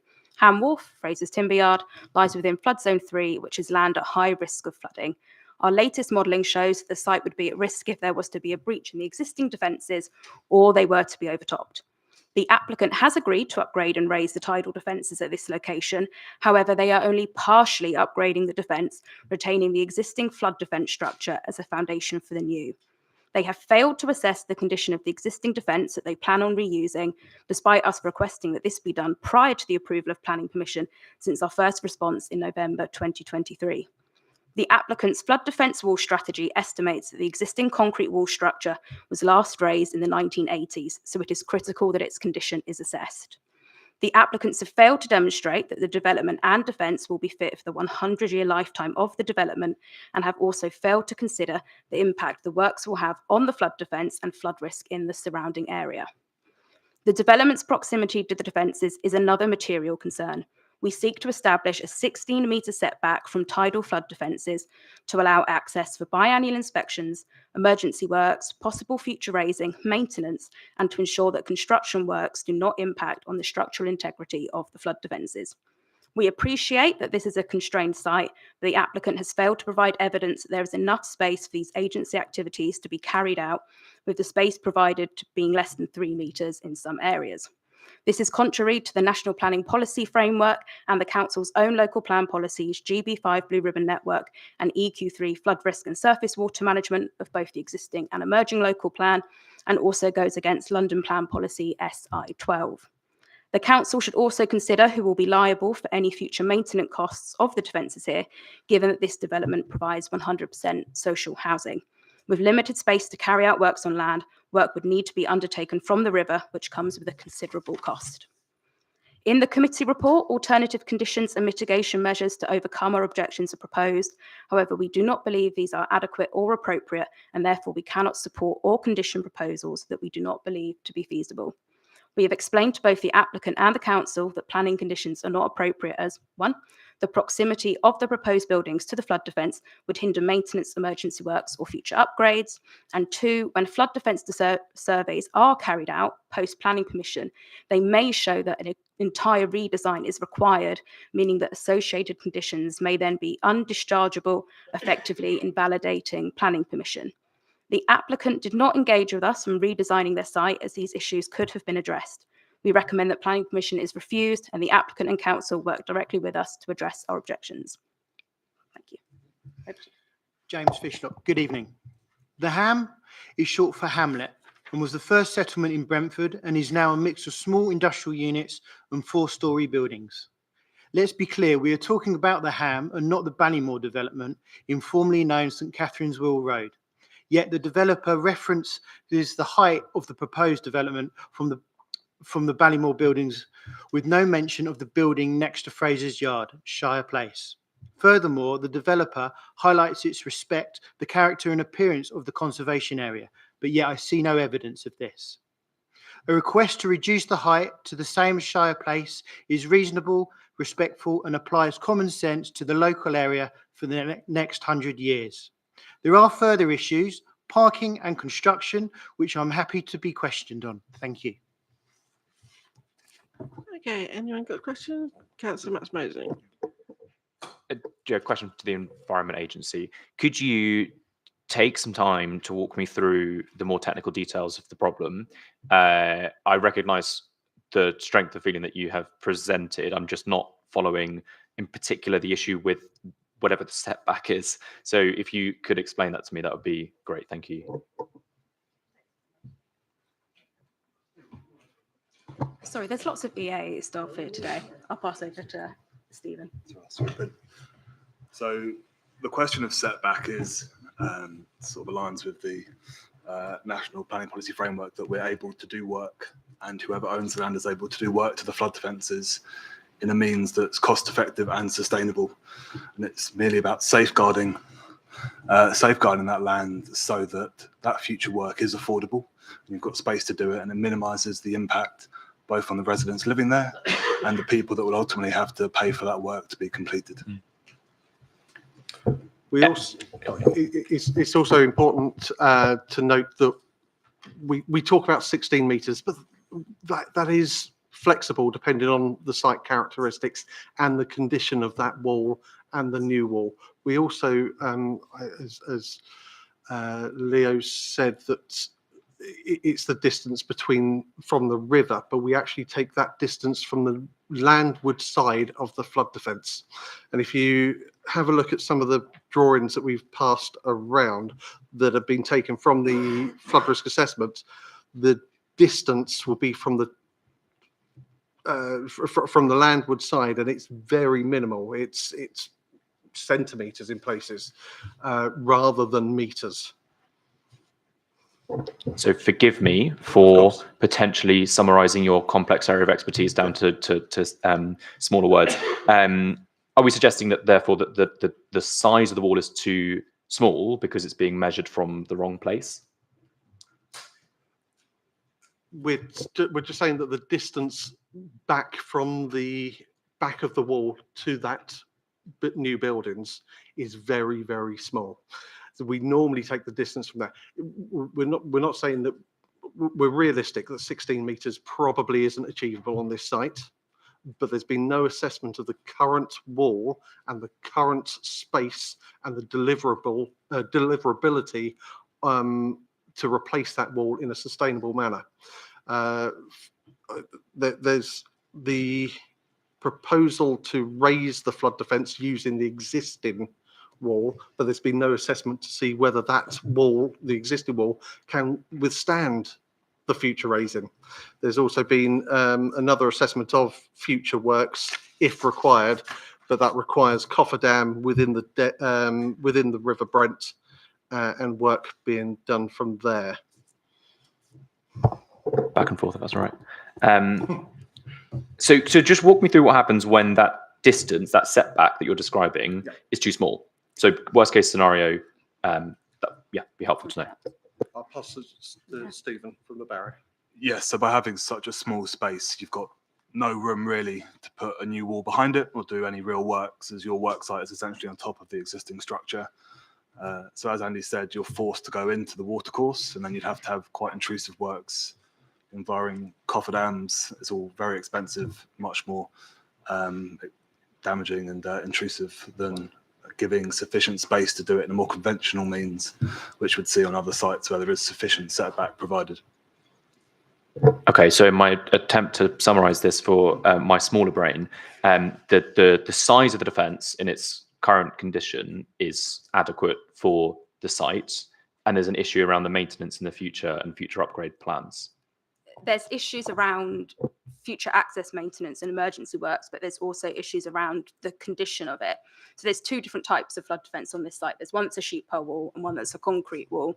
So the proposals for the concrete wall, the upgrades of that, they're building on top of an existing concrete wall with no assessment of whether or not that concrete wall can handle the work done to it.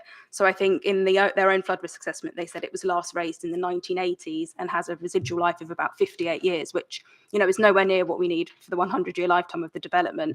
And then on the second type of wall, which is the sheet pile wall, they propose keeping part of the sheet pile wall as part of that upgraded defence. But again, no assessment of whether or not that sheet pile is in the right condition for the 100 years. Councillor John Trento. Yeah, thanks. I think I've now got the buffer zone, the 16 metre. It's the height of the wall, and I've registered everything you've said about raising it, is that they're working in an unknown area because they don't know what the state of the wall is. Just a simple couple of questions. How much will notwithstanding the problems they may encounter, but how much will the height of the current defences be raised by? I think Leo has the figures, but I believe the current height of the wall is 5.94 metres, and it will be going up to 6.7, which is in line with the Thames Estuary 2100 plan, which is just out of boundary. Thank you. That's what I was reading here. So now the next thing is you are concerned, and once again, you'll have to forgive me if I'm getting this entirely wrong. You are concerned simply with the defences that will be built in front of this development, correct? Yes, our objections relate to the condition and setback for the defences. So even if this was built to the standard that you may wish to see, given that to the upstream and downstream side of it, the defences are inadequate, it would have no material impact whatsoever on a very large rise in the river level, because it would simply overflow around the edges of it. Would that be a correct assessment? Or am I being thick? All the as Leo pointed out that the site is just outside of the boundary of our Thames Estuary 2100 plan. Sorry, and what does that mean? The Thames Estuary 2100 plan is a strategic document that was produced in 2012 and upgraded a few years ago, following the 10-year review of the plan. That is an assessment looking at how all the tidal flood defences along the Thames from Shrewsbury Ness to Teddington will be upgraded in line with climate change. Due to the limitations of the modelling that the Thames Estuary 2100 plan has used, the plan stops a few hundred yards downstream of this site. But you're absolutely right that there's no point in raising it 200 yards down and not raising this site. So we're using the Thames Estuary 2100 plan as a broad stroke up to the A315, which because it's tidal. These are tidal walls, and it's tidally influenced up to the A315. So the NPPF still requires that the site remains safe for its lifetime, which is 100 years. So that still needs to be taken into account, and that takes into account climate change. So the site will still need to be raised. All sites will need to be raised. So we're only looking at this one because it's coming along through development, but other sites will also need to be upgraded over time. But only when they come, I mean, sorry, once again, we need to understand this. Only when they come up for development. No. So no, you'll be approaching everyone along, all landowners along this particular strip, and saying, hey, you need to do something. Over time, yes. Over what sort of time? The first, there's two raising requirements that have been identified by the Thames Estuary 2100 plan. While the first raising is required in 2050, sorry, and the second one is 2090. So there's two incremental raisings. And that will be backed by legislation? Yes. So hopefully, if there is no legislation currently. But it will be. So if the developer doesn't heed what you're saying, in 2040, they could be facing a statutory requirement to carry out the work that you would want. I can't say anything about the statutory requirement because there is no current statutory requirement other than the Metropolis Flood Management Act, which requires riparian owners to maintain fit-for-purpose flood defences. So there is a legislation, but it's not directly linked to the Thames Estuary 2100 plan. There is also a Riverside strategy approach, which I believe Hounslow are looking at producing a Riverside strategy, which is going to be a strategic document for local authorities to look at how flood defences will be maintained going forward. Okay, yeah, and my final one, because I need to have other colleagues have questions. So so I'm absolutely clear. Is it the height that they're raising it to that you're objecting to, or the manner in which they are raising the height? The manner. So the height, we're happy with the 6.7 metre AOD because that is the Thames Estuary 2100 requirement, but it's the manner of which they're going about. It's whether or not the existing defences are in the right condition to be upgraded, and then if there is space for us to do access for emergency mercs, future raising, maintenance. Got you. etc. So how would these developers or any subsequent developer on the site, even if this development doesn't go ahead and someone else takes it on, what would they have to do to find out whether what's been proposed? I'm presuming they can't find out until they physically start work. So they could do a range of intrusive surveys on the structures. So they could do specific tests on the concrete. They could look at the steel thickness of the sheet piles. There are buried elements, which are structural components. There are anchors behind the sheet pile wall. These are all things that would need to be surveyed, understand the condition, and then you would do a structural assessment to say, this needs to last 100 years. Will it meet that 100-year lifetime? Yes or no? Right. So we've narrowed. The 16-metre buffer is sort of flexible. We've got that. The height's okay, but your concern is whether the current defences have got the longevity to support the increase in height. Well, I say the 16 metres, I say is flexible, but that depends on the site and the condition of those defences. We need to ensure that there's adequate space for the required machinery, plants. If there's a piling rig, if there's cranes, can we get the material on site? Or but that could still be done from the river via cofferdams, albeit it's expensive. It just, and the NPPF talks about sustainability and not to put in an undue burden on future generations. Okay, I've monopolised you enough. Sorry. Yeah. Any more questions? Chair. Thank you, Chair. I just wanted to ask a question from you guys. Yes, the council is doing a lot of work with flooding in London Borough of Hounslow for the last couple of years. So that work is already being done and it's part of the team at planning as well. So whenever we do reviews with any sort of building work, it does actually go to the flood risk team as well. I'm pretty sure they've already released with them. Excuse me. One of the things I just wanted to ask is that if you're going to be asking all the buildings across the entire river to increase their flood sort of barriers, if there is a building that's already been built, how would they do that? So a new development already built, how would you then say, well, actually, Mr. Developer or developers, you need to now change your barrier? How would you do that? How is that feasible? We've been, let's say the Thames Estuary 2100 plan was published in 2012. Ever since then, we have been ensuring that all developments along the Thames and the tidal elements of the tributaries have been able to demonstrate that there will be that any development will not preclude future raising of the flood defence. Where possible, we get them to do it now, depending on the current condition of the flood defence. But they have to demonstrate up and down the Thames.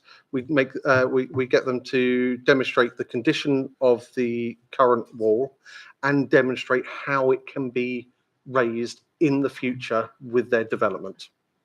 So with their development in situ, so no development should be precluding the future raising of flood defences. So, sorry, can I, just for the purpose of this planning application, so if this planning application, they abide by what you're saying, so you're going to have 200 meters of 200 feet where it's raised and everywhere else is not. So if the level of the river increases, it's still going to flood everywhere else.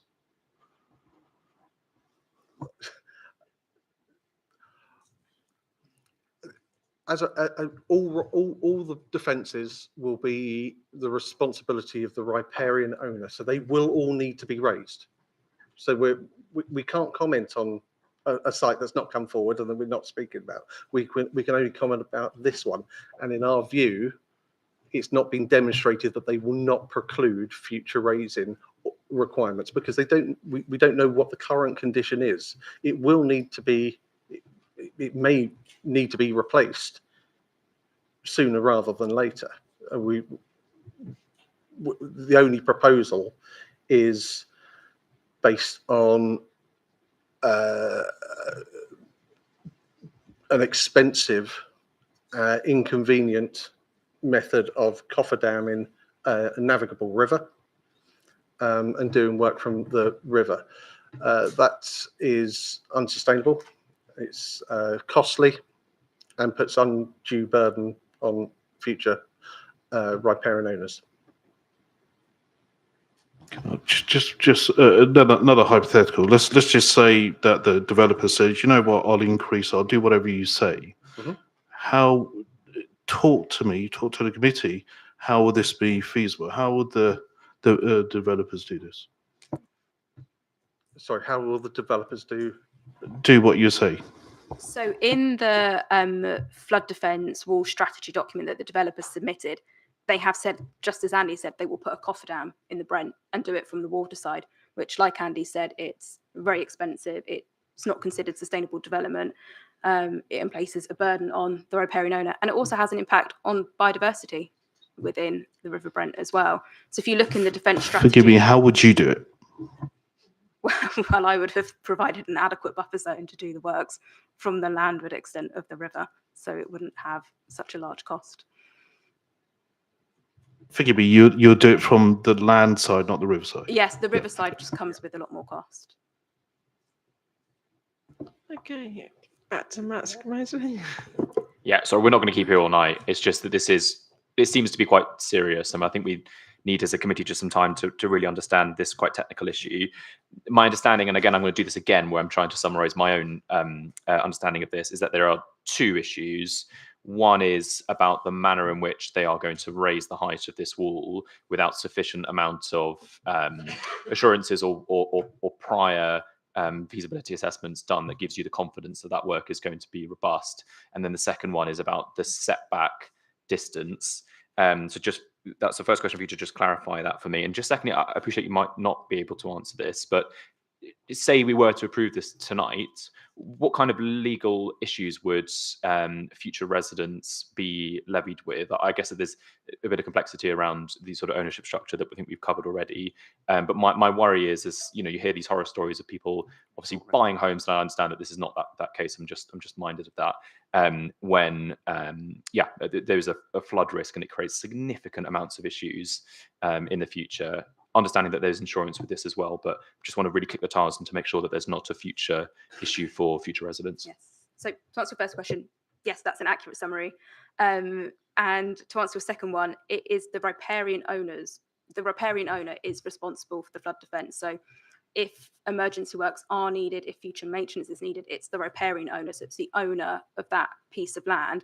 I don't know who owns that piece of land, but given that it's a 100% socially rented site, I don't think it would fall on the residents of that building, but it's whoever the riparian owner is, which I think Leo touched on. Okay, no more questions? No. Thank you very much.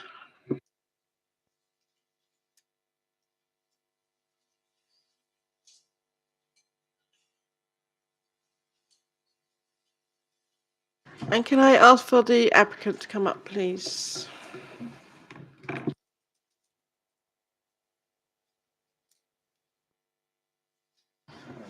So just like the objectors, you're going to please introduce yourself and you'll have 5 minutes to speak, and we'll tell you when you've got 30 seconds left. Thank you.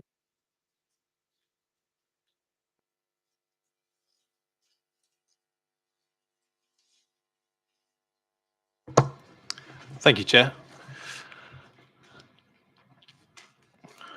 Good evening. Thank you to the members of the Planning Committee for allowing me to speak in relation to this application. My name is Tom Horn. I'm a Senior Director at Deep9 Planning Consultancy, and I'm speaking on behalf of the applicant team. I also have my client Alex Hunt here with me from Tanky Development to assist me in answering any questions. We were last before this committee in July 2024. As you heard, the scheme at that time was 60 homes, comprising a mixture of intermediate and social units. These were split between 2 buildings, one of which was a tall building at 10 stories in height. On that evening, this committee voted in favour of the scheme, and we took away a resolution to grant. Since that time, the market for residential development of tall buildings has contracted. Registered providers of affordable housing are deterred from such buildings. As a consequence, we look for the opportunity to bring you a better scheme, and one that can be delivered quickly.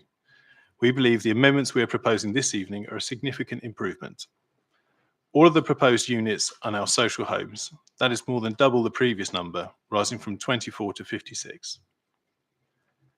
The development is now one building of 6 stories, and as such is not a tall building in policy terms. That means the impacts on the conservation area are very much reduced, along with those on Flora's Column. It is, in other ways, a very similar scheme. The proposal still replaces the closed timber yard. It's a residential scheme, but the units have reduced slightly to 56, as I mentioned. These units are delivered around a central courtyard containing the play space. The river walk is opened up to be an inviting space with level access provided throughout. The lower building has also enabled a traditional warehouse design, more in keeping with the surrounding area. The impacts of the proposals in terms of daylight to surrounding properties remain almost identical to the previous scheme due to the very similar massing approach towards Shire Place. And clearly the reduction in massing of the tallest element will also be beneficial to the daylighting environment around the eastern part of the site. The approach to the river wall remains the same as previously.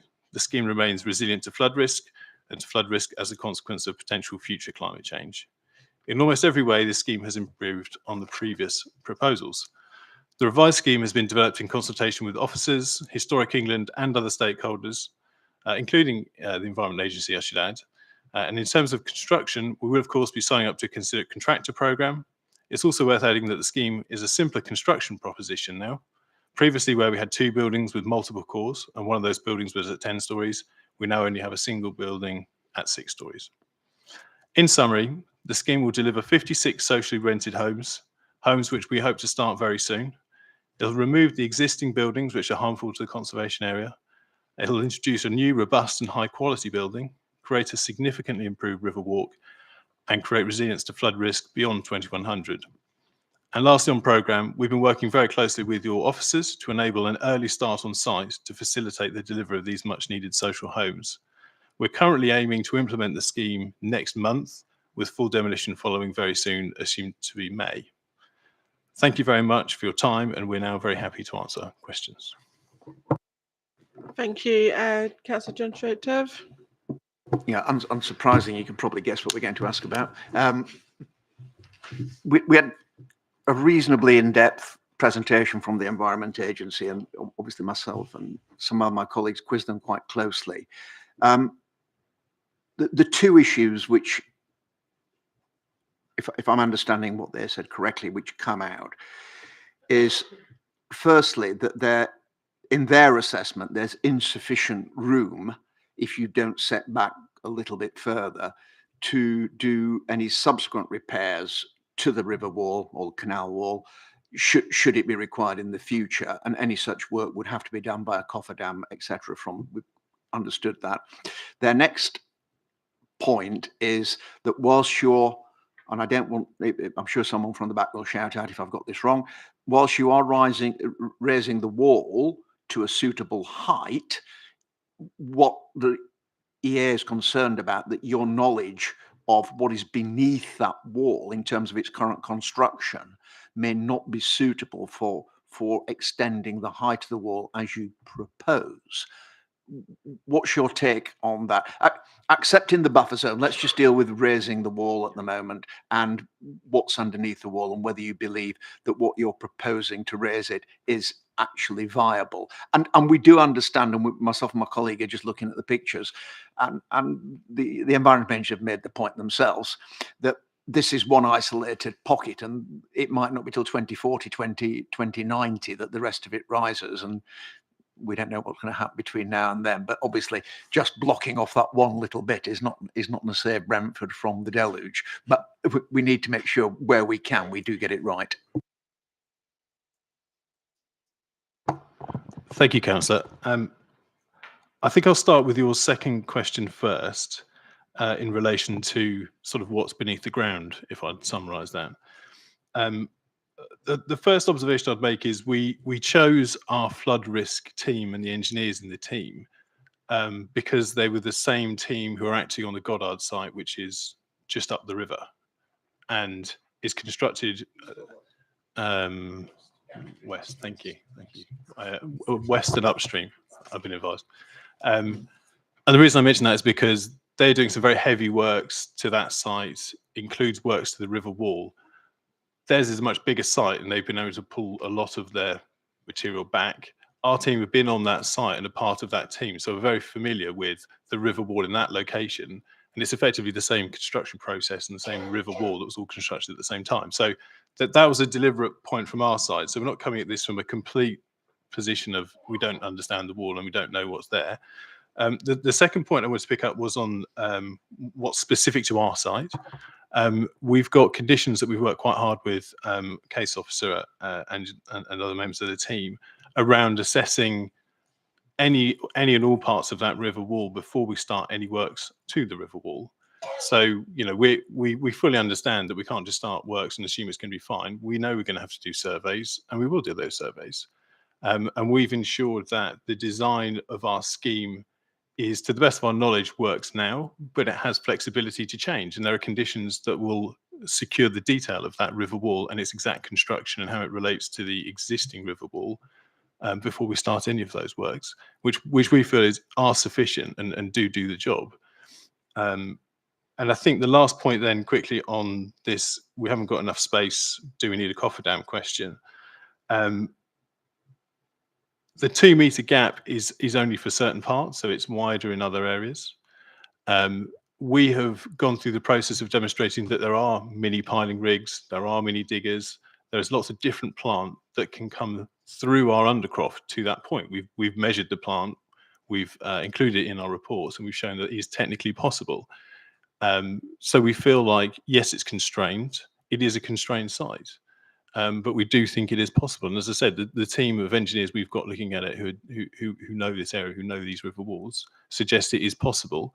But the upshot of stepping the building back would obviously be the loss of social homes. So there is a really fine balance there to be sort of explored. Anybody else? It's like a double act tonight. Yeah, I'm just curious to find out why we're in this position. It seems somewhat unlikely that the planning committee is put in a position where we have to very quickly understand what is quite technical issues, which seem to be quite concerning. Why is it the case that the necessary investigation works, exploratory works, haven't happened prior? Because my understanding is that you're saying that you are going to do them at some point, but they just haven't happened prior to this, and that's why the Environment Agency are here. That's why we're having this discussion. Why wouldn't it have been done prior? Is it a substantial cost for you that's been prohibiting it? I mean, that is the very simple answer. Yes. I mean, you'd have to close the river walk for its length. You'd have to be digging up all of the tarmac, whatever else was underneath, you'd need to be excavating. We know there's contamination that needs to be dealt with to a certain extent. And to do all of those works at risk without having a planning permission in place is just not something that anyone's going to entertain, unfortunately.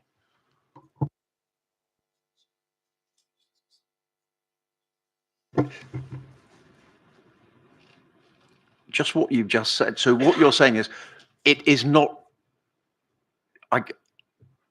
you nor anyone else would ever consider doing an in-depth survey or looking into this site any further than you already have done without planning permission, because that would just be financially foolish, because you could do all the work and then potentially not get the planning permission to build the site. So the only way, and I'm sure we're not in a catch-22 here, the only way that you're going to do the surveys to make sure that the river wall is sustainable, that your proposed increase in its height is viable, is that once you've got permission, then it's in your best interests to do that work. Without that permission, it is not in your interest at all to do this work. Is that what you've just said?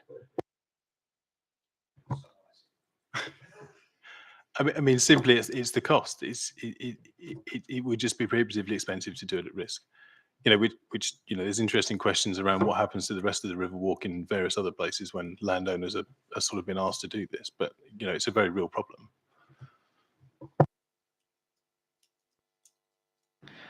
Councillor Rosa.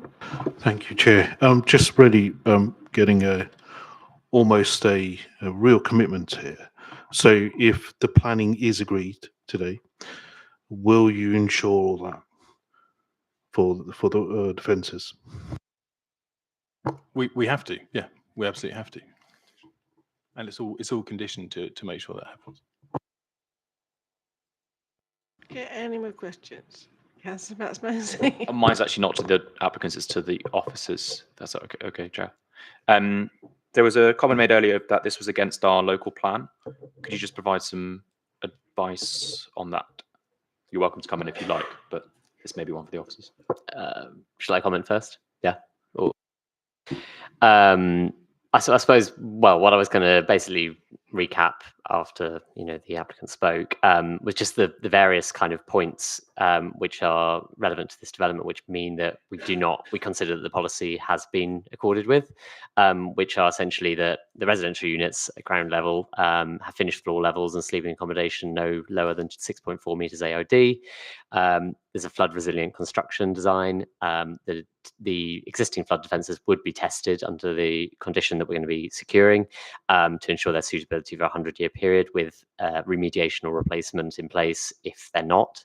Then there would be the additional raised flood defence to a height of 6.7 metres AOD that we discussed already. In that event, the flood defence shouldn't really need to be repaired that much anyway, because it would hopefully be in a good condition after all of those works have been done. So the point about, maintenance of that wall is sort of reduced slightly by that. And in any case, the developer has shown that there is equipment that can be small enough to access that wall for routine maintenance. And lastly, there would be the flood insurance policy and flood warning and evacuation plan. So obviously all of that would be in place just in the very unlikely event of an incident. But Okay, there's no more questions. Thank you very much. I'd like to open the floor up for debate. Councillor John Turf.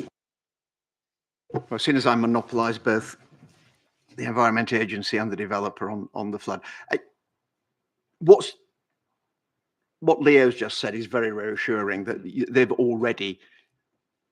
the planners have already looked at that and have not sort of naively signed off on a piece of work against the river, that assessments are in place. I also note, and it is blindingly common sense, that no developer is going to take on a site and then enter into expensive work to assess what may or may not be there without some assurance that they've got the planning permission then to build something there. That would be lunacy, because if that's the position we end up in, no one's ever going to develop this site ever.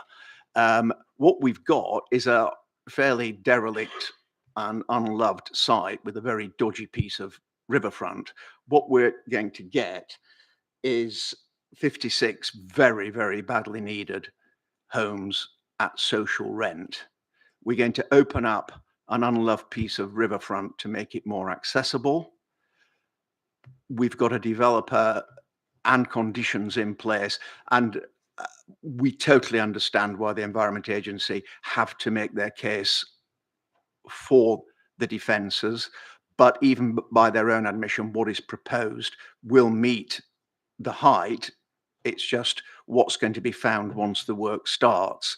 And my understanding, and whether colleagues have the same understanding, is that there will be conditions in the permission to ensure that a robust contingency is in place to ensure that the defences are capable of withstanding any future rise in sea level.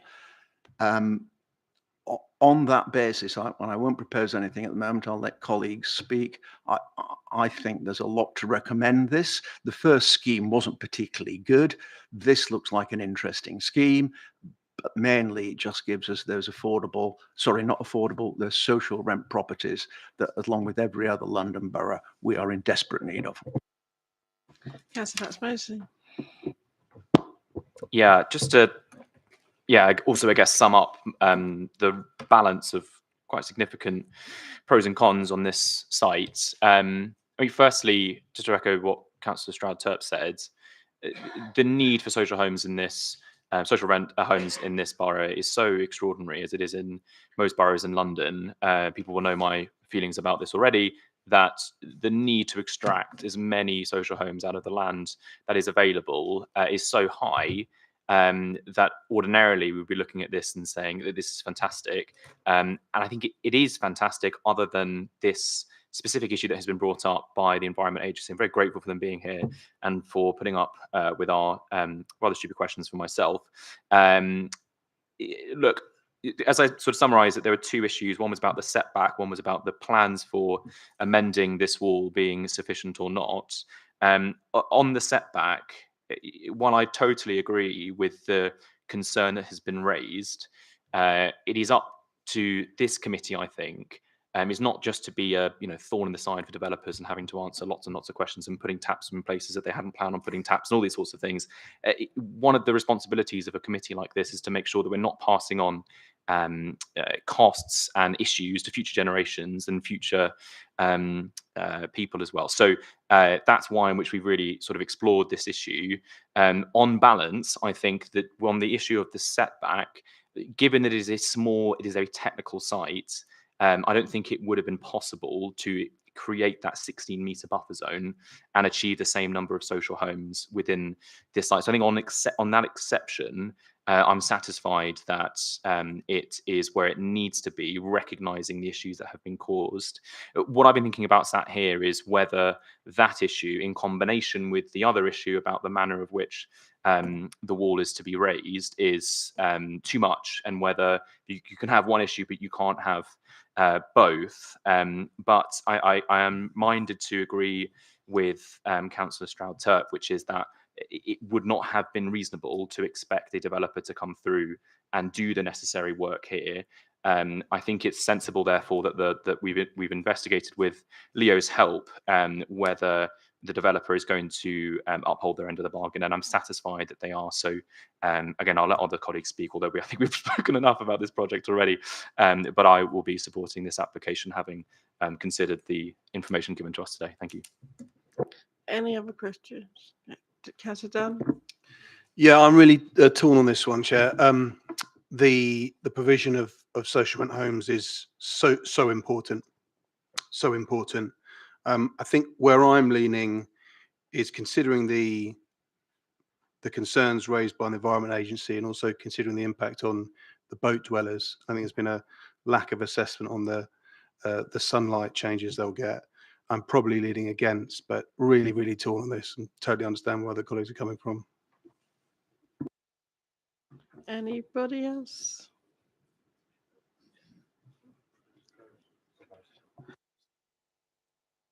Okay, we're going to go to the vote then, and all those for 4. And those for against. And those sustained. Thank you very much. For the record, that was passed by a majority vote of 7 votes to 1.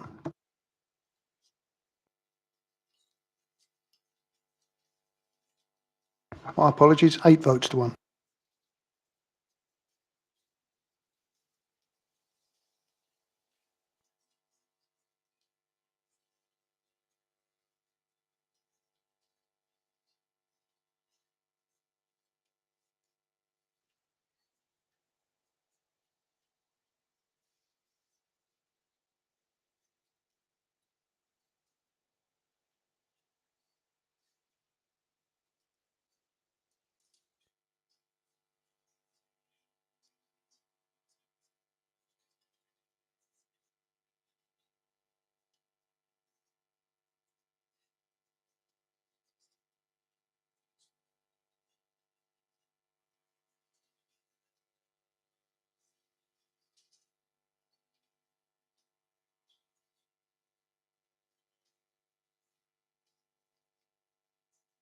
Just to let you know, we're having a 2-minute tea break.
Does everyone want to take their seats?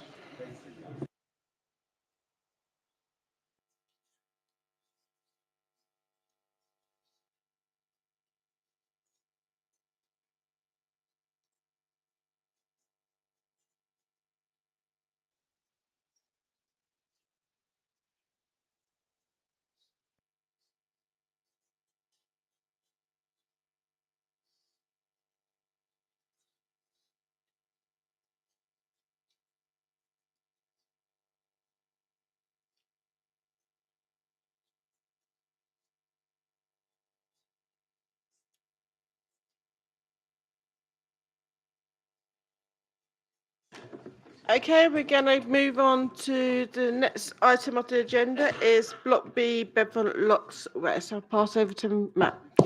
Thank you, Chair. Yeah, so this is an application for B and Brentford Lot West. Just in case we were not sure where we are, we're not moving far from the previous application. We're still in Brentford. So this is to the west of Brentford town centre on Commerce Road, which runs off the High Street.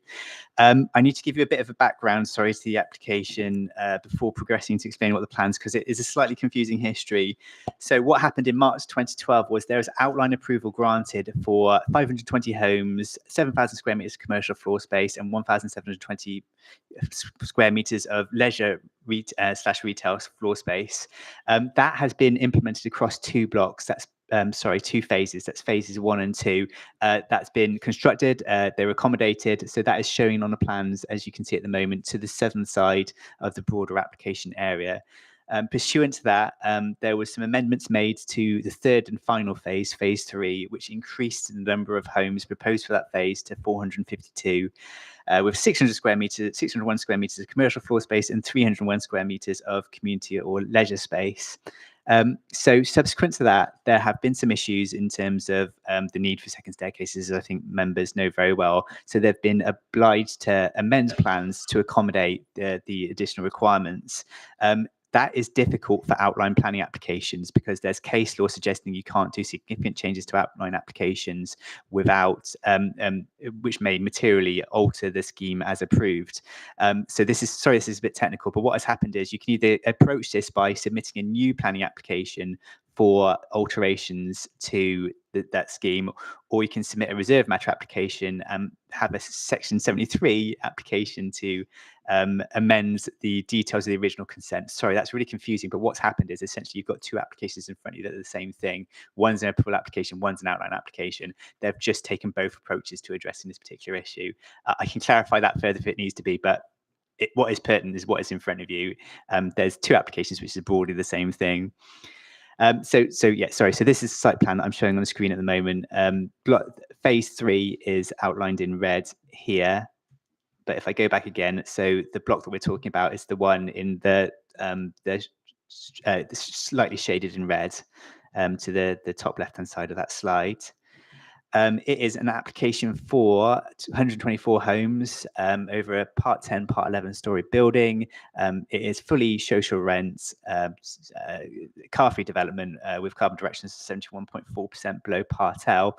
The difference between this scheme and the previously approved Phase 3 is that we have gone up 1 story, so it's now Part 10 and Part 11 stories. So I'm showing you the application site on the screen at the moment. So this is within the site, looking back towards Commerce Road, and you're looking back towards Phase 2. This is for a picture from on Commerce Road, looking back into the site eastwards, so back towards the canal. This is looking up Commerce Road to where the application site is. So just on the right-hand side there, you can see Phase 2 of the proposed development. This is a view from the canal footbridge. So there's a footbridge that's gone over to the Robin Hood Recreation Ground. This is looking back towards the site from there. And now we're looking at plans of the site. To get your bearings, it's easier to say that the 11-story building, part of the building, is adjacent to the railway line to the northern side of the site. So you can see the plans at the top are looking from the side of it, and then the plans below it are looking from the east and western side. So you can see it's 2 blocks. One's 10-story, one's 11-story, with a kind of courtyard area in between those 2 blocks. Possibly better to see with the 3D views. So this is a proposed view looking from the Commerce Road again, looking northwest. So again, that's Phase 2 in the foreground on the right-hand side. This is taken from the Great West Road. You're looking back through, Brentford side industrial buildings back towards the proposal. So again, you can see the 10 and 11 story buildings there. So now this is looking back from the railway line. So you're looking from the northern side back towards the site, and then some more views. This is from Durham Wharf Road. So this is a ground floor plan. Again, you can see the courtyards central to this, with the avenue through the centre split into 2 blocks. And then we're moving up through the floors to look at the internal floor space. There is a plan here showing the housing mix and the amount of affordable housing. So as I say, it's 100% affordable housing, which is almost exactly in line with what we require for the site. And then we're looking at the elevations of the plan of the building. So again, you can see the 2 split elements in the courtyard running through the site. And now this is from within the courtyard, looking towards the buildings that surround it. And then some detailed views of what the proposed materials would look like. Landscaping plans showing the proposed courtyard area. Some plans of the proposed roof terrace, which presents a substantial amount of amenity space for the scheme. And again, so another elevational view. This is from Durham Wharf Drive.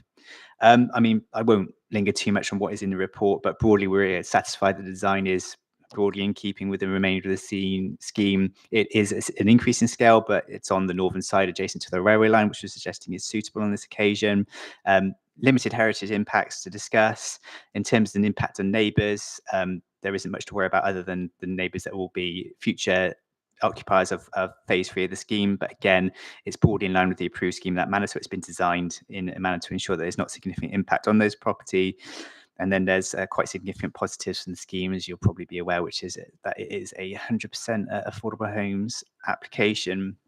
Other than that, there's just some designations to note. So it's not within a conservation area, but the Grand Union Canal and Boston Manor conservation areas to the east of the site. It is a site allocation within our local plan. And it's got a public transport accessibility level of 3, but this is a car-free scheme aside from the disabled bays that are proposed. That's broadly it. So we're looking at a scheme that is an increase in size over the approved application to facilitate the second staircases and the affordable homes. Thank you, Matt. Any questions? No. So we can go straight to debate because we have no speakers. Councillor Dan Bowen. Thank you, Chair. This one's a bit of a slam dunk, really. Previously had permission. It has gone up 1 story, but you know it's sided by the railway line. On the other side of that is industrial buildings. On the other side is a disused railway line. It's a fantastic use of land. It's 100% social rented. It's a great design. I'll let others comment, but we should definitely approve this. Anyone else? Councillor John Tev. Sorry, social or affordable? I got. Sorry, social rented units. So all of social them are rent. rented. Yeah. Because you used. Did I miss it? Sorry, Yeah, excuse me you for did. mixing Sorry. up. Thank you. Councillor Batts. Why do you sigh when I ask my questions? Some of the balconies presumably would look over the railway line, and do they have to have much higher barriers as a result? I know this is normally an issue, and it's something that sometimes I find a little bit tricky to stomach. So I'm just wondering if that is the case in this project.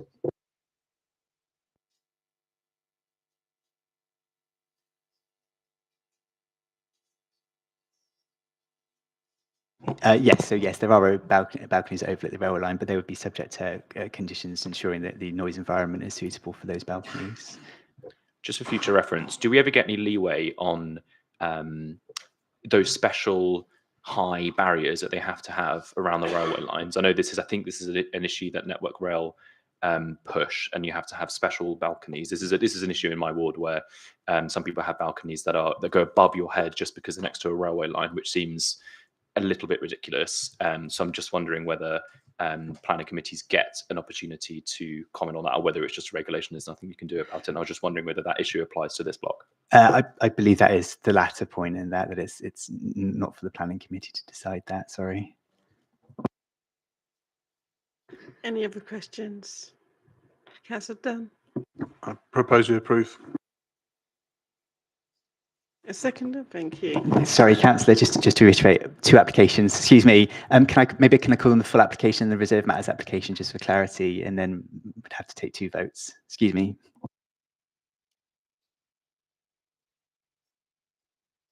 So perhaps the first motion could be on the full planning application, and the second vote on the reserve matters. So we're going to do the vote for the full application first, okay? So all those for full.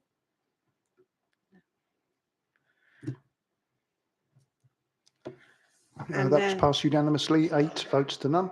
thank you. And then we're going to do the voting for the reserve matters. All those for full.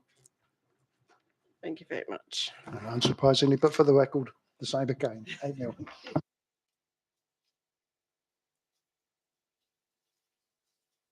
Okay, we'll get ready for the next one, Matt.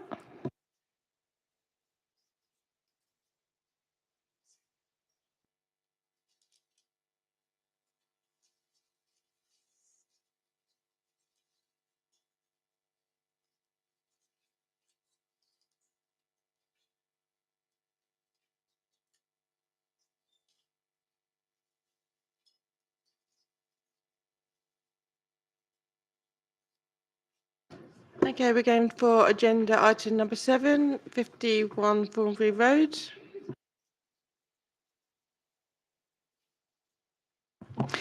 Thank you, Chair. So, yeah, as you say, an application at 51 Thornbury Road. This is an application for 7 flats within a 2-storey block, which replaces an existing family home on the site.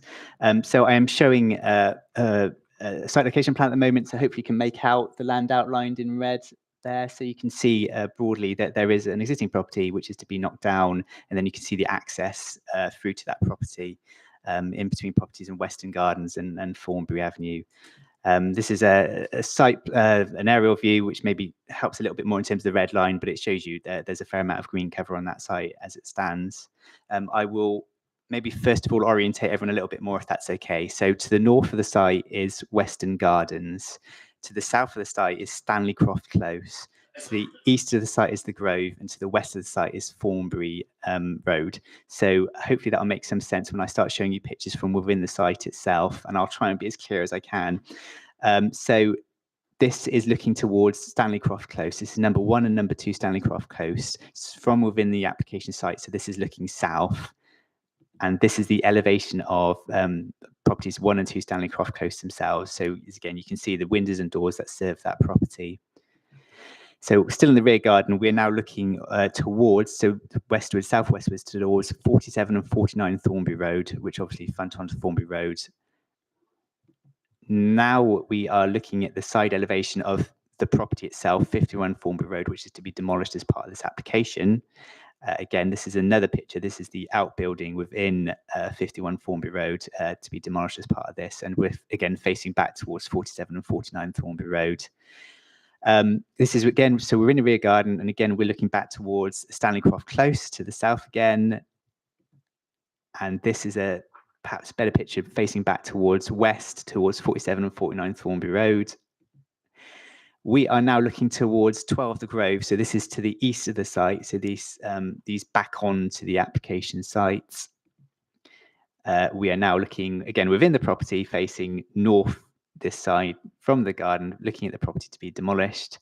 And then now we're looking at 18 to 20 Western Gardens. So this is to the north of the site. This is probably a better representation of what the site elevation of 18 to 20 Western Gardens looks like. And again, we've got 18 to 20 Western Gardens, this time from the garden, facing north towards those properties. And again, 18 to 20 Western Gardens. And now we've got a plan that shows access through to 51 Thornbury Road. So this is the driveway that leads to the application site itself. And we're back onto 51 Thornbury Road, looking at the outbuilding there. Front elevation of the property, 51 Thornbury Road to be demolished. Again, front elevation, but this time when you can see 18 to 20 Western Gardens, which is to the north of the property. And again, a passageway running between the properties. So we're facing east this time. And again, so now we are facing east again. This is adjacent to 22 Western Gardens. I hope this is making sense, sorry, but I'll get the plan up again to help everyone orientate themselves. Again, the driveway, and this is it's facing towards 51 Thornbury Avenue again. This is from looking southeast. And the site entrance, so the site entrance is just the left-hand side there. So this is facing east from Thornbury Road, looking back into where the site access would be. And facing south, again, the access to the site by the street tree. And now we've got this, so this is the opposite site entrance. Okay, and then another site entrance picture.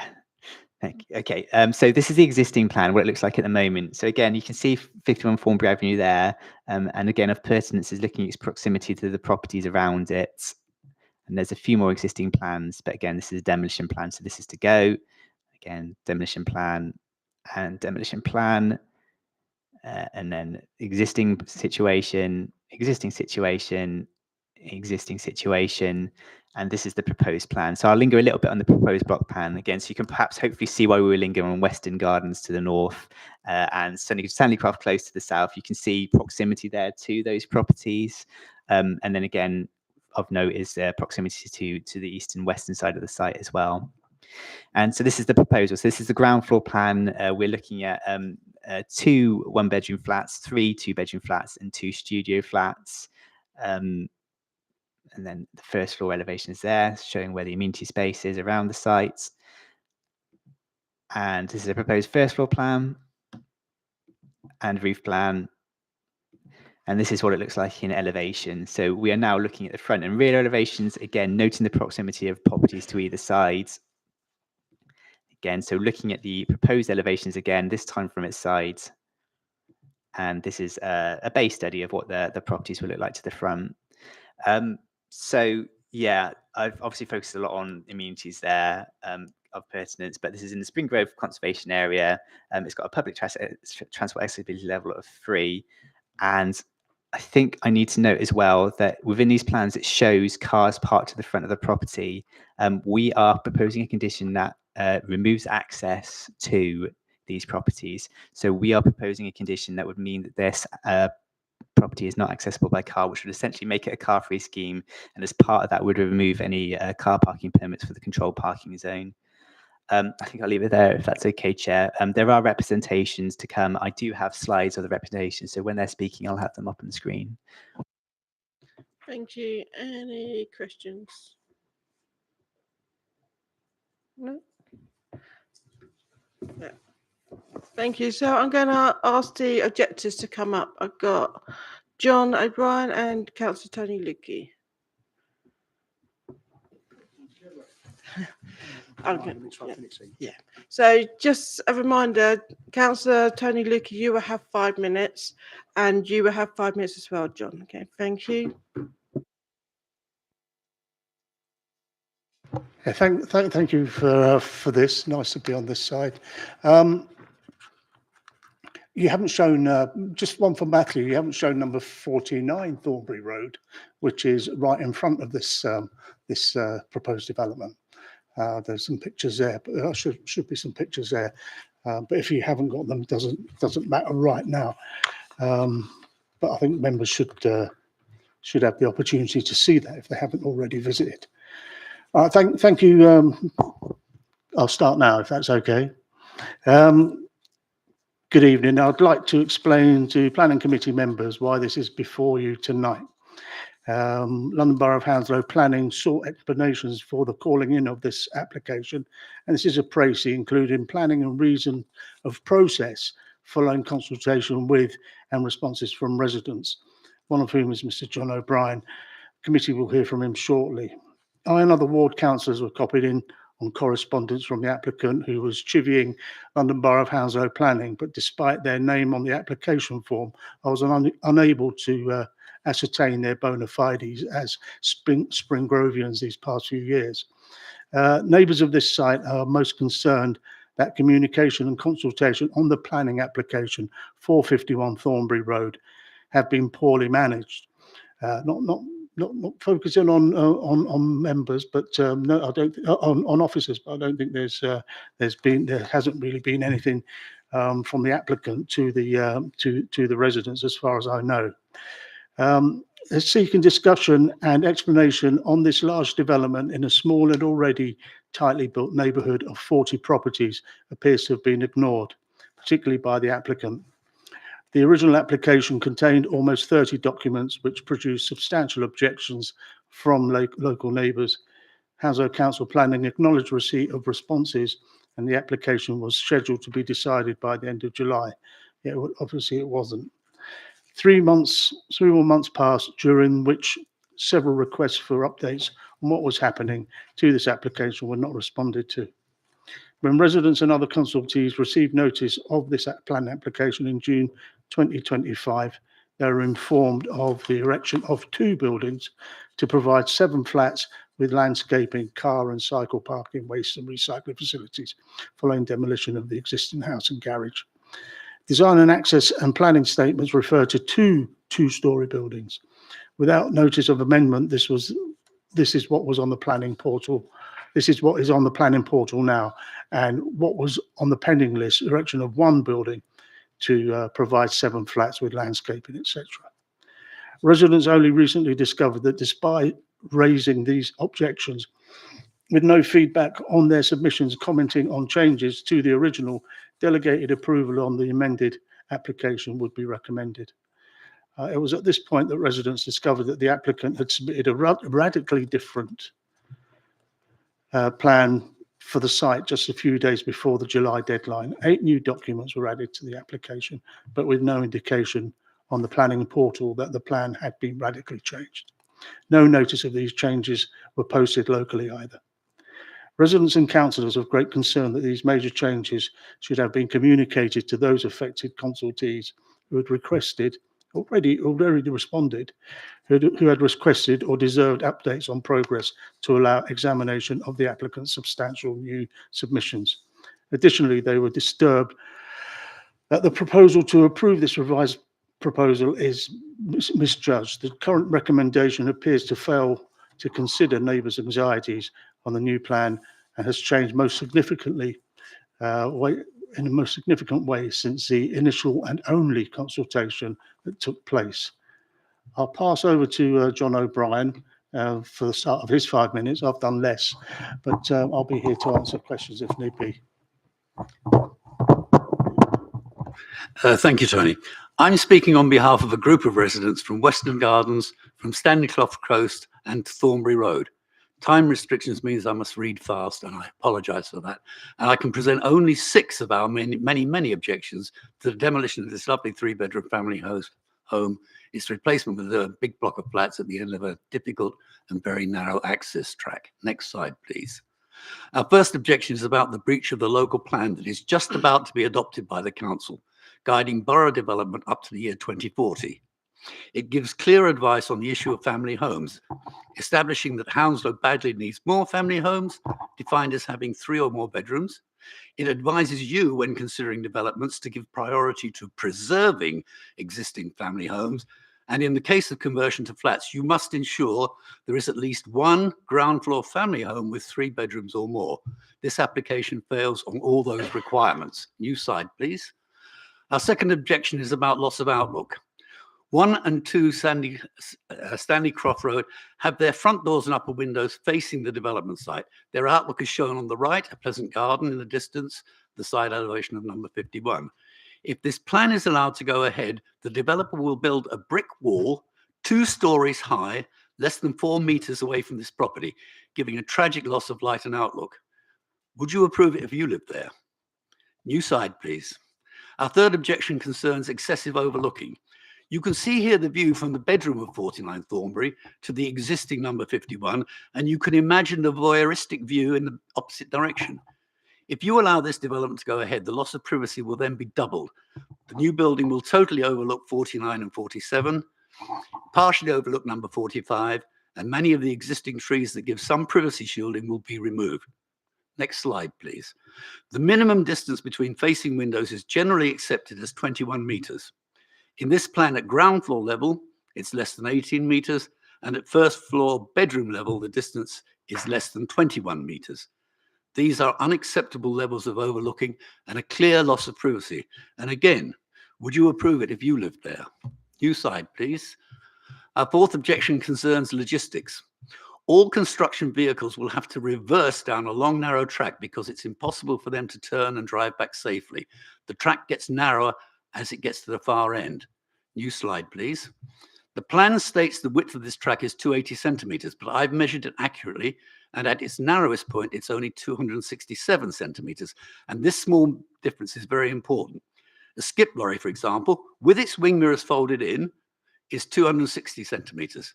The driver will have to reverse 36 meters without wing mirrors with a clearance on either side of just over 3 centimeters. That much on each side. Look, councillors, that much on each side. It's impossible. New slide, please.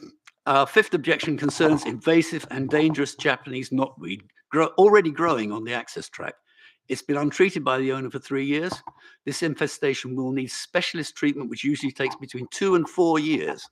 And you cannot allow the development of this site until the Japanese knotweed has been eradicated, and this must be a condition. And finally, our last slide on objections, parking. The planning officer recognizes that parking will be a major issue and has refused on-site parking. He requires the drop curb on Thornbury Road to be removed and suggests that future tenants should be ineligible for parking permits. I think we all know that this will be totally unworkable. The no vehicle policy is included as a condition for acceptance, but the restricted parking permits are not. But in contradiction, the developer is required to prepare a delivery and servicing plan, including, would you believe, vehicle access. Parking policy is impractical and confused. Next slide, please. My neighbour Malcolm, just here, summarised our position very clearly when he wrote, "We must convince the committee of the absurdity of this scheme. Cramming 17 to 19 people in place of one family home on a site with limited space and severely restricted access is just not practicable. It can be seen only as a plan to maximise returns to the developer with no concern for existing neighbours in the 5 conservation area minutes. or the future flat developers." That's 5 minutes. Could you just show skip on 2 slides, please? 3 strikes and you're out. We've given you 6. Okay, do we have any questions? No? Thank you very much. The 30-second okay. warning would have been helpful, Chair. Councillor Max Mosley. Just very quickly, you've mentioned a couple of more material concerns which are about daylight and loss of privacy.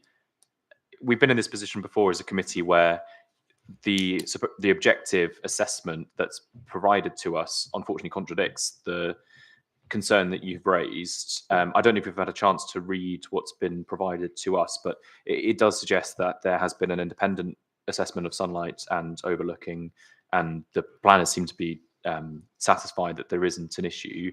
I hope you recognise that we have to go with the evidence, but I wanted to just give you an opportunity to talk to that issue. Sure. If you lived in 1 or 2 Stanley Croft and somebody built a brick wall 2 stories high, 4 meters from your door, what would you think? I don't care what the planning guys say. It's a real practical problem for the people who live there. Councillor John Schlichter. It's on something you've raised, or rather Councillor Lukey raised, which I just want to address to officers, if I might. Having looked through the objections, you've addressed them and referred us to the appropriate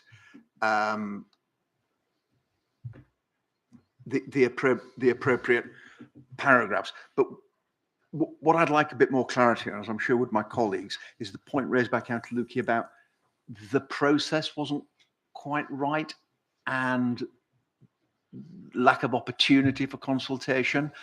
There is something in here, but can we just get a bit of clarity whether officers are happy? Because what's being suggested to us is that last minute changes were made to the plans literally the day of submissions, and there's been no opportunity for consultation on those. That is the most worrying aspect. I accept the fact that a lot of the points raised, even though whether you'd want a 2-3 meter wall in front of you, if they are within what is permittable, that is it is what it is. But I am concerned about that the process has not necessarily been adequately followed. Thank you, Councillor. The amended plans were received in July 2025. A decision, this is as soon as it's been possible to get a decision before the planning committee. The amendments were received in July 2025. There's been time since July last year until now to for members of the public and interested parties to review those plans. They were published on the website, the council's website. I think the request for engagement with residents was for a site visit to number 49. That wasn't undertaken as part of the assessment. Plans have been on the portal, contrary to what's been said. Councillor Lukey was hinting that when he went onto the portal, he couldn't find the up-to-date application. I can find out when they were uploaded, but they've been uploaded there for some time and are available. Okay, thank you. Hang on. They may have been uploaded, but people weren't made aware of them being uploaded. Radical changes of plans when may have gone on the portal, but people weren't made aware of it.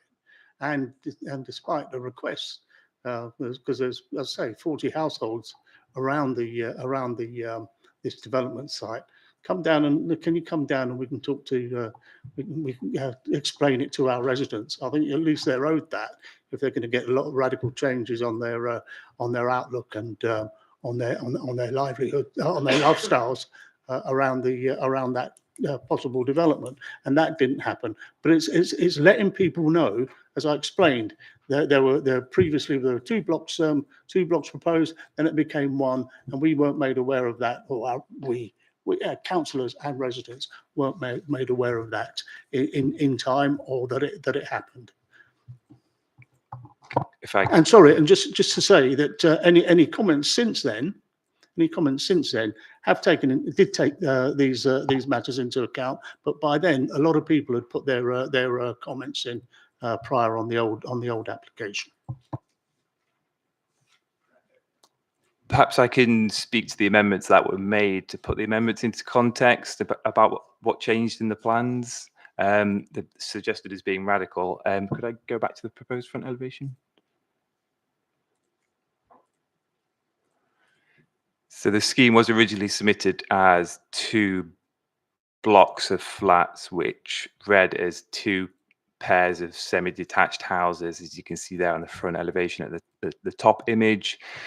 The difference between that submission and this submission is it's now gone into 1 block of flats, still 7 units proposed. There is a flat roof element between the 2 pitched hipped roofs. You can see where the front door sits below.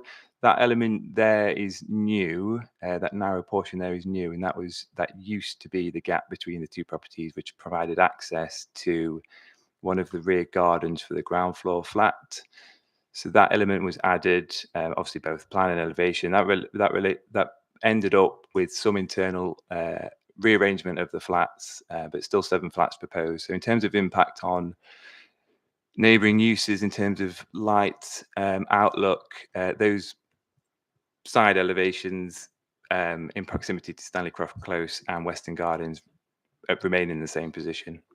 So the impact from the impact on neighbours from the first scheme as submitted to this amended scheme remains the same.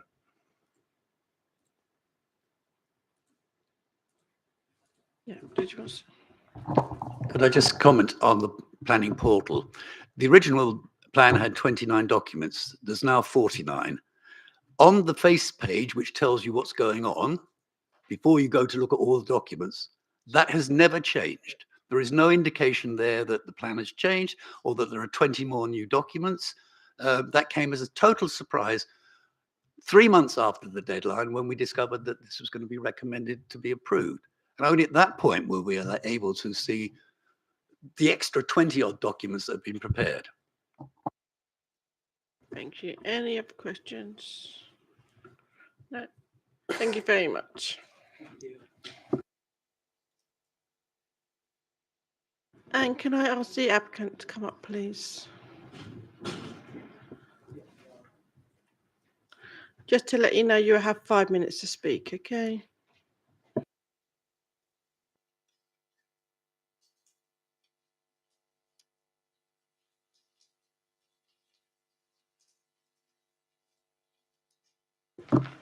Hello, my name's Zain. I'm from AC Design Solutions, Chartered Architect. I'll respond to some of the points that have been raised in regards to this scheme. One of the points in relation to the side access, the access we actually have there being 266. The scheme that you see in front of you is actually drafted from a topography survey, so it's millimeter accuracy as well. In regards to the scheme that has been put forward, it's in accordance with the London Plan, Policy H1 increasing the housing supplies, Policy H2 small sites, and the scheme has been adapted through various pre-applications. So it's gone to 2 pre-applications. The first one was a large block. The second one was 2 pairs of semi-detached houses, which will have flats in them as well. While the scheme was inside the planning, we actually made positive changes in relation to the feedback that we had from residents and the case officer itself. So, for example, the changes that we made were the removal of the ground floor gardens to flat 4 and 5, and allowed them to have private amenity space at the floor level. So we removed the staircases going downstairs, responding to some of the feedback. There's also been expansion to the communal space, wrapping around the western boundary. So that's an uplift which we needed from 83 square meters to 101 square meters. So that's a vast improvement. We've also consolidated 2 buildings into one, which allowed us to reduce the stair core because there was a comment about having too many stair cores within the building. So we went from 4 stair cores to 3 stair cores, a central stair core for the whole building. In effect, for us doing that, it increased one of the flats, flat 2, to give it increase from 56 square meters to 79 square meters, now providing 2 family-sized units within the land. There's been a reduction in hard surfacing as well. And as you know, the parking spaces have been removed as well. All of the flats are dual aspect as well. So we have significantly a good outcome in terms of the flat sizes. I'll let my client Rahul speak. Good evening, everyone. I just want to say that approval of this proposal would deliver 7 new homes in a traditionally residential area of Isleworth. 2 of those homes would be family size. So from going from 1 family home, you'd actually end up with 2 more family homes. There'd be an 80% carbon reduction. We're developing a car-free development, which is sustainable with excellent local transport links. And there's actually a biodiversity net gain, which has been secured by condition. The application actually complies with London and local planning policies. The scheme's been carefully refined, not just from 1 pre-application, but 2 pre-application engagements with the council planning officers. And it's been assessed as defensible and deliverable. Now, no scheme is perfect for everyone, and planning decisions are about policy, balance, evidence, and sustainability. And on all 4, I feel that this proposal is sound. Thank you. And do we have any questions? Yeah, John Straight. Thank you. We've noted from the original application, it's gone to car-free. You heard what was said by one of the objectors. They doubt your commitment to it being car-free. How are you going to manage that? So I believe there's a condition, secured condition, to restrict any future occupiers applying for any permits as well.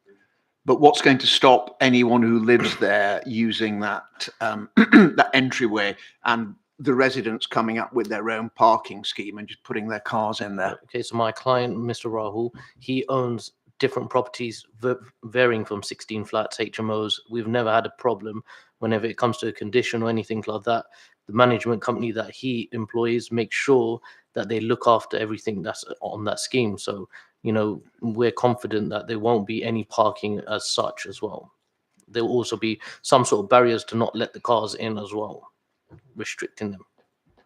Yeah, I mean, if I could answer that question, sir, we would be happy to, and obviously evidence the placement of some kind of gate to even further narrow the entrance to prevent cars from going in at whatever point we're requested to. Okay. And sorry, the fact, I'm sure it's in here, and I just can't find it at the minute off the top of my head. I've read it a couple of times. What are the size of the flats again in terms of bedrooms? So we have various sizes.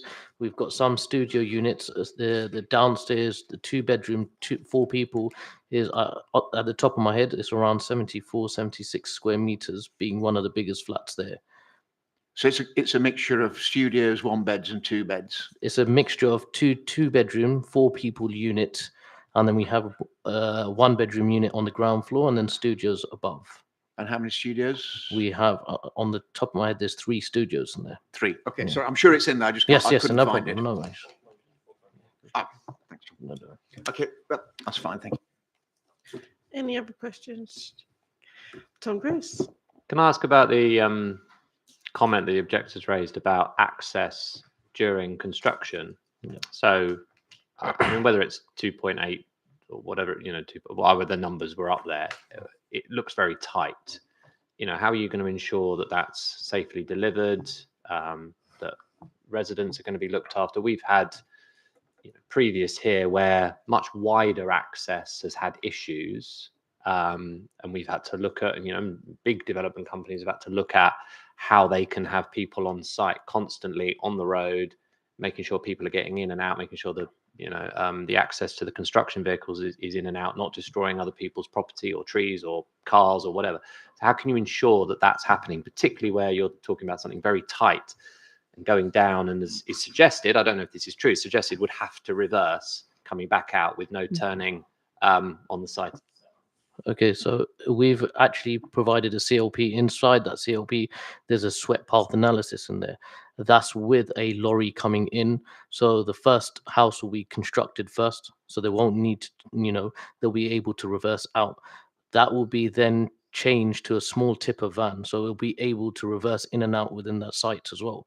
So we have no issues in regards to any lorries coming, any skips as well.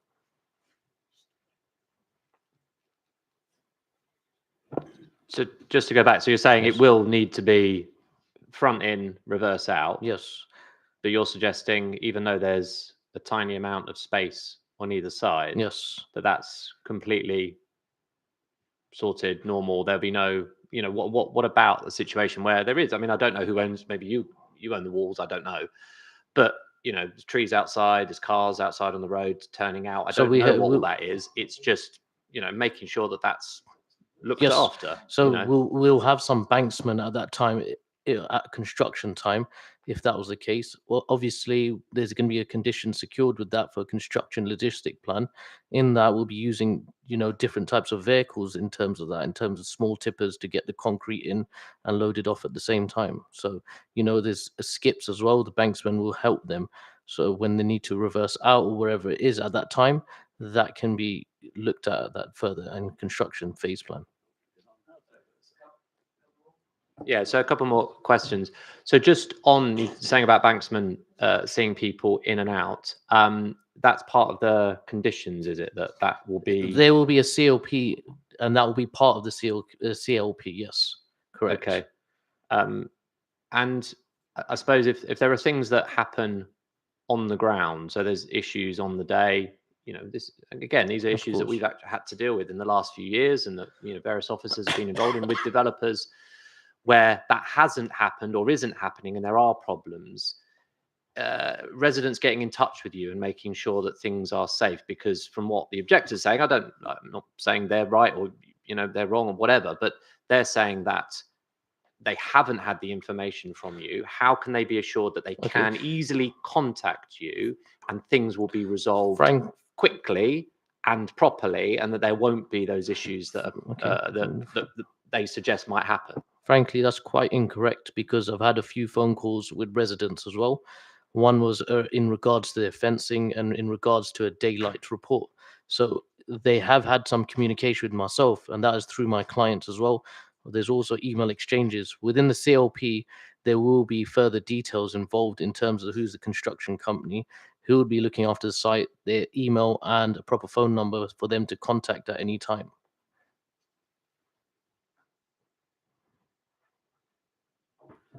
Councillor Dan Bowen? No? No. Just a couple. Thank you, Chair. Just a couple of things from me again. The wall, you're going to build a wall 4 meters high with against your neighbours. Why are you doing that? Well, we're not building a wall 4 meters high. It's part of the development in terms of, I believe they're talking about the house itself that we're trying to construct, and it's away from the boundary substantially. And that's where the communal space is that we've allocated as well. So there is a separation distance. So it's just the wall, the outer wall of the actual building. Correct. Is that what you're saying? Correct. Okay, yeah. All right. The other thing is, how are you going to deal with the Japanese knotweed? So my client, he understands that there's Japanese knotweed on site. There will be a survey conducted beforehand. We're consulting engineers, not just architects, and that's something that will be part of the development in terms of when it comes to the foundation, that Japanese knotweed, we need to have a survey in place to make sure we remove that adequately. Thank you.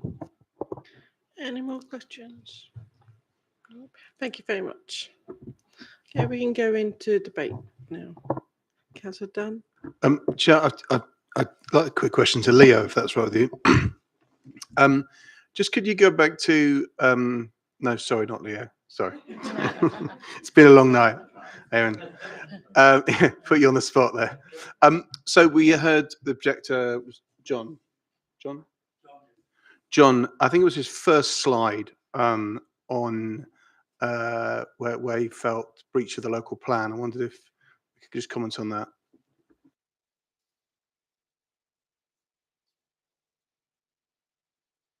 Yeah, so in the adopted local plan, 2-bed, 4-person homes are family accommodation. They do count as family accommodation. So they are providing 2 units of family accommodation as part of the scheme, which offsets the overall concerns with the loss of family homes. Sorry, was that the only one? So excuse me. Yeah, that's broadly in response to those points. So I think it was his 5th slide as well. I might have got that wrong. Yes, no, the overlooking question. That was it. Yeah, so hang on, if I go back to the slides showing separation distances, I find one of them. The properties to the north and south, the outlook is, the properties north and south, the outlook is to the side facing. So that's in a report about obscure glazing and not habitable rooms being impacted. So yeah, the overlooking distances are to the properties to the front, the properties to the east and to the properties to the west. Again, so it's outlined within the report about, like, there are benchmark figures, but notwithstanding that, they aren't necessarily reasons for refusal if you consider that to be not an unreasonable level of overlooking result from the scheme. So it's a 2-story building. There is a 2-story building on it at the moment. There would be a higher level of overlooking, of course, because there are now 7 units proposed on site as opposed to 1. But the 18 to 21 meters is a benchmark figure, and it's to the properties themselves. So sorry, I haven't got the exact figures again, but they are stated in the report, and we consider that to be a reasonable on this occasion. So you think it's compliant in terms of overlooking and compliance in terms of the family homes question? So the answer to that is yes. So the 18 to 21 is a suggested figure. It's not, you have to refuse an application, doesn't mean 18 to 21 meters. So it's a suggested figure, and it'll be individual site circumstances. And what figure are we at? Thanks, mate.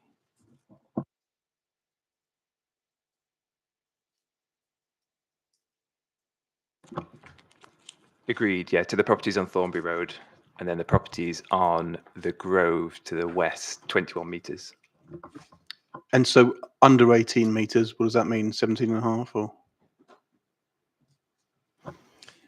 It's 17.07 to be meters to be specific on the ground floor, to the ground floor windows of number 47, 49 Thornbury Road, and to the first floor windows of those properties, 17.94 meters. Thank you.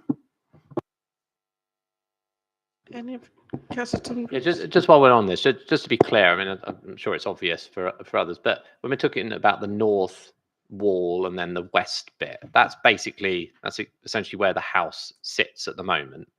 And then the extending bit is just coming south, so extending that directly out. So it's the same distance north. It's the same distance to, I don't know, is it 49 west onto Thornbury Road? But it's where it gets closer to, the other road that's below it, Stanley Croft. Stanley Is Croft that what it's Close, called? Yeah. So that's what we're talking about here. And then if that's 49, 47, we're talking about that. So that's where the overlooking would take place. It's the same overlooking for the others, but it's just extending that to the ones that are there. Okay. I think that's a fair representation of what's happening, yes. Okay. Okay, any more questions? No.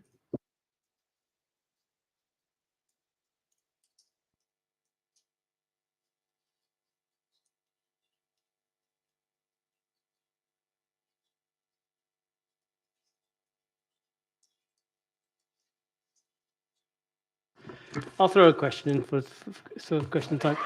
What kind of bearing should we give to the fact that it says in the report that it's Spring Grove Conservation Area? So one of the primary concerns of the conservation area is to protect the street frontages, as it were. Spring Grove Conservation Area is well known as for the kind of the grounds Victorian suburb. The key buildings are the ones on the opposite side of the road, not the ones on this side of the road. So I think the positive buildings, sorry, what's the word? Positive contributors, sorry, are the ones on the western side of Thornbury Road. They're not the ones on the eastern side of the Thornbury Road. So I think broadly we're not compromising the intent of the conservation area or the conservation area statement. I'm just looking at the report, page 436, 2.3. The site is in the Spring Grove Conservation Area. Yeah, that's correct, Councillor. It is within the Spring Grove Conservation Area. But as I say, one of the key aspects of the conservation area is to protect the frontages, the public realm. We're behind buildings here, and we're behind buildings that are not considered to be a positive contributor to the conservation area. So yes, it is within the conservation area. You're quite right.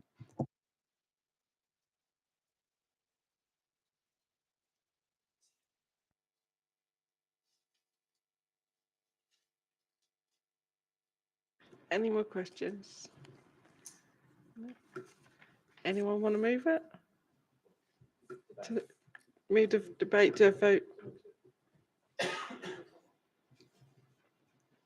I suppose genuinely torn, to be honest. It's not often that happens. Often it's quite obvious in terms of planning and other things one way or the other. I can see in planning terms there's a lot of merit about this. And while I know that there'll be residents around there and many people looking at the loss of a family home becoming 7 flats, in technical terms, the two-bed, 4-person units are considered family homes, whether people like that or not, that is what they are. And then additional units on top of that. We are talking about some additional overlooking for some properties. It's similar to 2, 3, but more for others. My concern, the construction of this, I have to say, is a genuine concern for me. It looks very narrow anyway, and whichever measurement's correct, it's still going to be very tight doing this. And being able to access the site from Thornbury Road, having vehicles going in and out, turning onto the road with cars parked on both sides, it is an issue. I think on balance, I have to say that I'm going to support approval, but that's not to say that's a straightforward thing for me. I'm going to move approval, but I say that with concerns around some of those other things, but I think the planning balance is there in terms of moving this site forward. So I will move approval.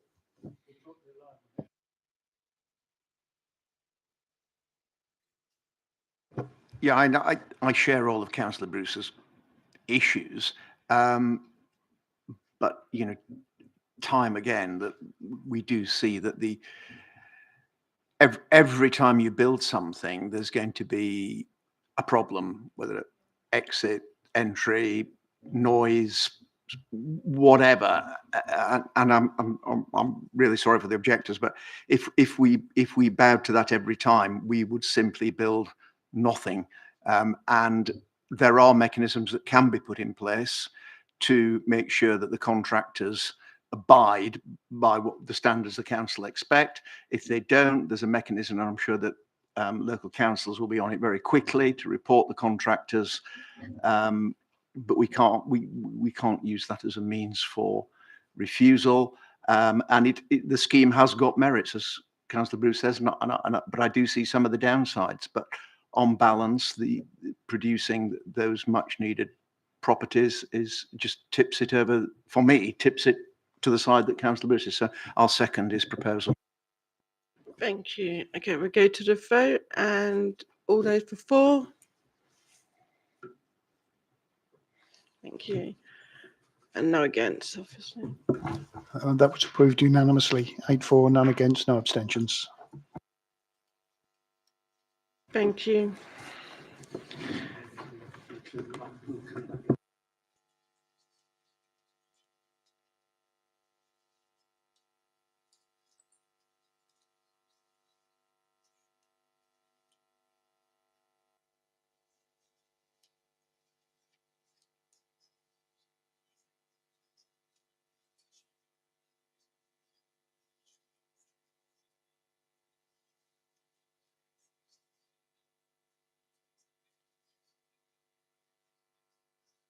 Okay, now we're going to move to the next item. It's 97 Devonshire Road. I'm going to pass to Matt.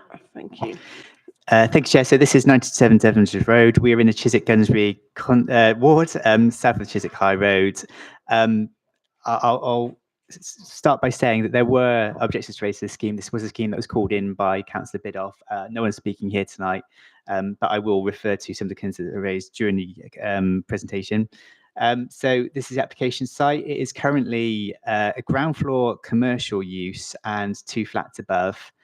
So I'll flick through a few photos of the site. So you can see number 97 is the site there. It's got the commercial frontage. It's the 2-storey building lower down than the 3-storey buildings to the south of the site.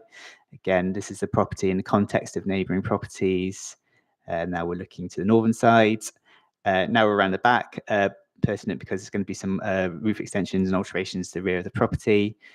Again, looking from the rear outlook, getting a feel for what it looks like to the rear of the property, and back along so you can see what the ground floor layout looks like to the rear of the properties as well. I'll skip through them. Please do say if you want me to come back to some of these pictures. But I would like to get to, so this is the internal, this is what the ground floor looks like at the moment. You can see it's a commercial storage use. Another picture of that. There are proposed plans. This is the ground floor plan. So what's happening is that there is a significant rear extension, part of which is being demolished. So a lot of the commercial elements being demolished, and it's being retained to the rear of the site, replaced by a ground floor flat with a single-storey rear extension and amenity space. So this is a first floor. So this is retained as flats. I'm not going to link on the elevation because it's slightly easier to see what's happening from this picture. Sorry, yeah, 3D elevation. What they're doing is they're introducing a bay window to the front and the front roof light. So this is fronting onto the street. The bay window is generally consistent with what other properties look like in the area. And then I'm going to go to the rear 3D view. So you're now looking at a dormer window, balcony serving these new flats, and a ground floor rear extension, which is just hidden behind the wall there. We believe it to be acceptable in design terms, so it is in the Glebe Estate conservation area, but again, it doesn't raise a height ridge to the roof, it's concealed to the rear, it's relatively modest in scale. The balconies are going to be screened by virtual conditions, so there aren't significant overlooking issues, and you've seen the ground floor layout, so an extension, when considering what the existing situation is like, we're suggesting is not causing significant harm to neighbours.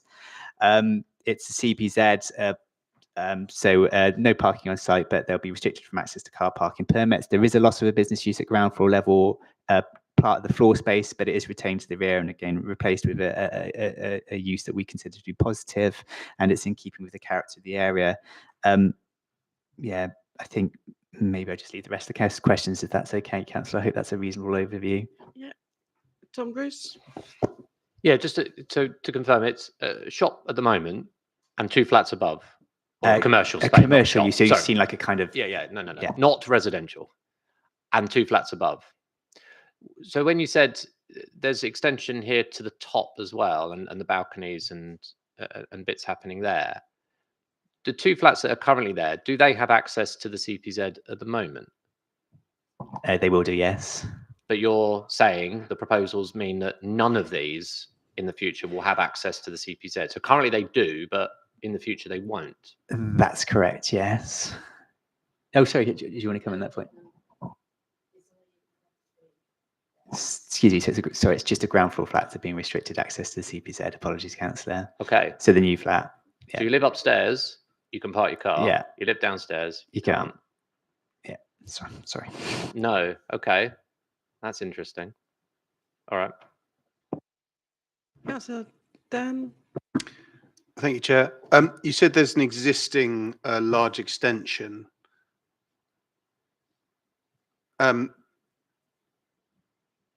Yep. But, Sorry, you can kind of see that Yeah, it yeah. covers the most of the rear. It's like the storage The area. Yeah. existing large extension. That's going to be. Is that going to be demolished and something new built, or is that going to be? So it's demolished and then an extension is put in its place, and then retained to the rear is the business use in the smaller building to the rear. Sorry if I'm not explaining this very well. So this is perhaps the best representation. So the business use is retained within this area to the rear. Actually, sorry, this plan's better. I think probably, sure, but you can see the kind of business use retained here with access from the mews to the rear, and then you've got amenity space, and then a proposed rear extension. So that's the new building there. Right. So there's a large extension already. That's going to be knocked down, and this is going to be built. Is there an increase in the footprint on the land?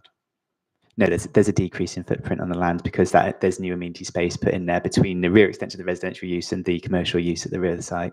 There's a decrease in the footprint of the building. That's correct. Thank you. Any other questions? Can I just Yeah, just yes, clarify? So between number 4 and halfway between number 4 and number 3 is garden space. That's correct. Yeah, amenity space. Councillor Tom. So why was this called in?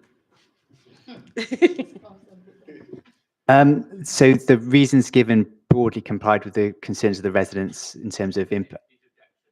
Yeah, so the ones that are listed, she was agreeing with them. They are material planning considerations. Yeah, that's correct. Yeah, impact on the conservation area, impact on neighbour amenities.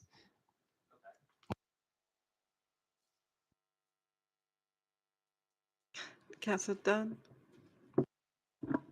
But you consider it compliant, acceptable, and a good application. That's correct. As outlined in the report. Yes, councillor. Great. Any more questions? Councillor. Yeah, on the same theme about trying to understand what the objections are.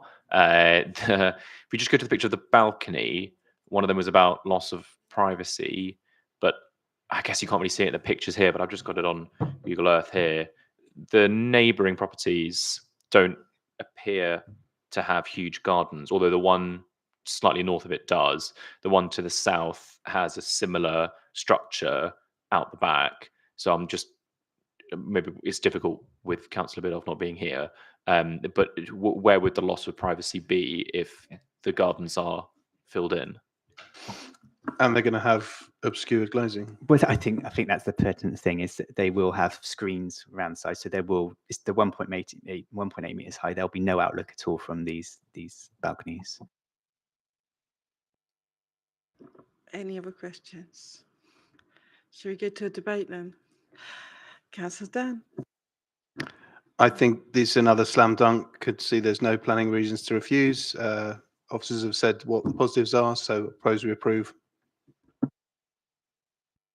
Perfect. Let's go to the vote.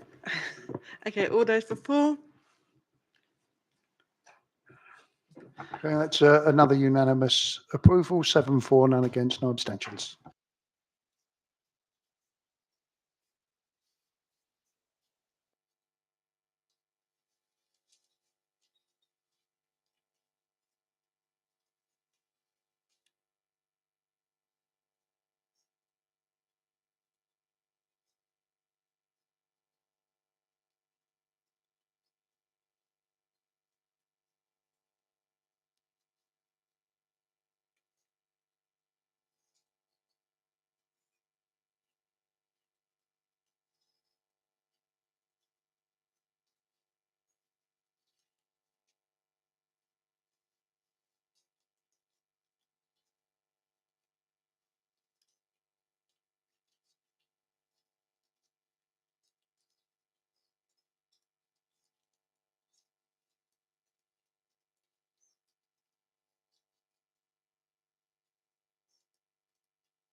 Okay, we just need to note the addendum reports. Noted, thank you. Any other business which is the chair considers urgent? I have none. The next date of the meeting is the 5th of March. Thank you very much and good evening.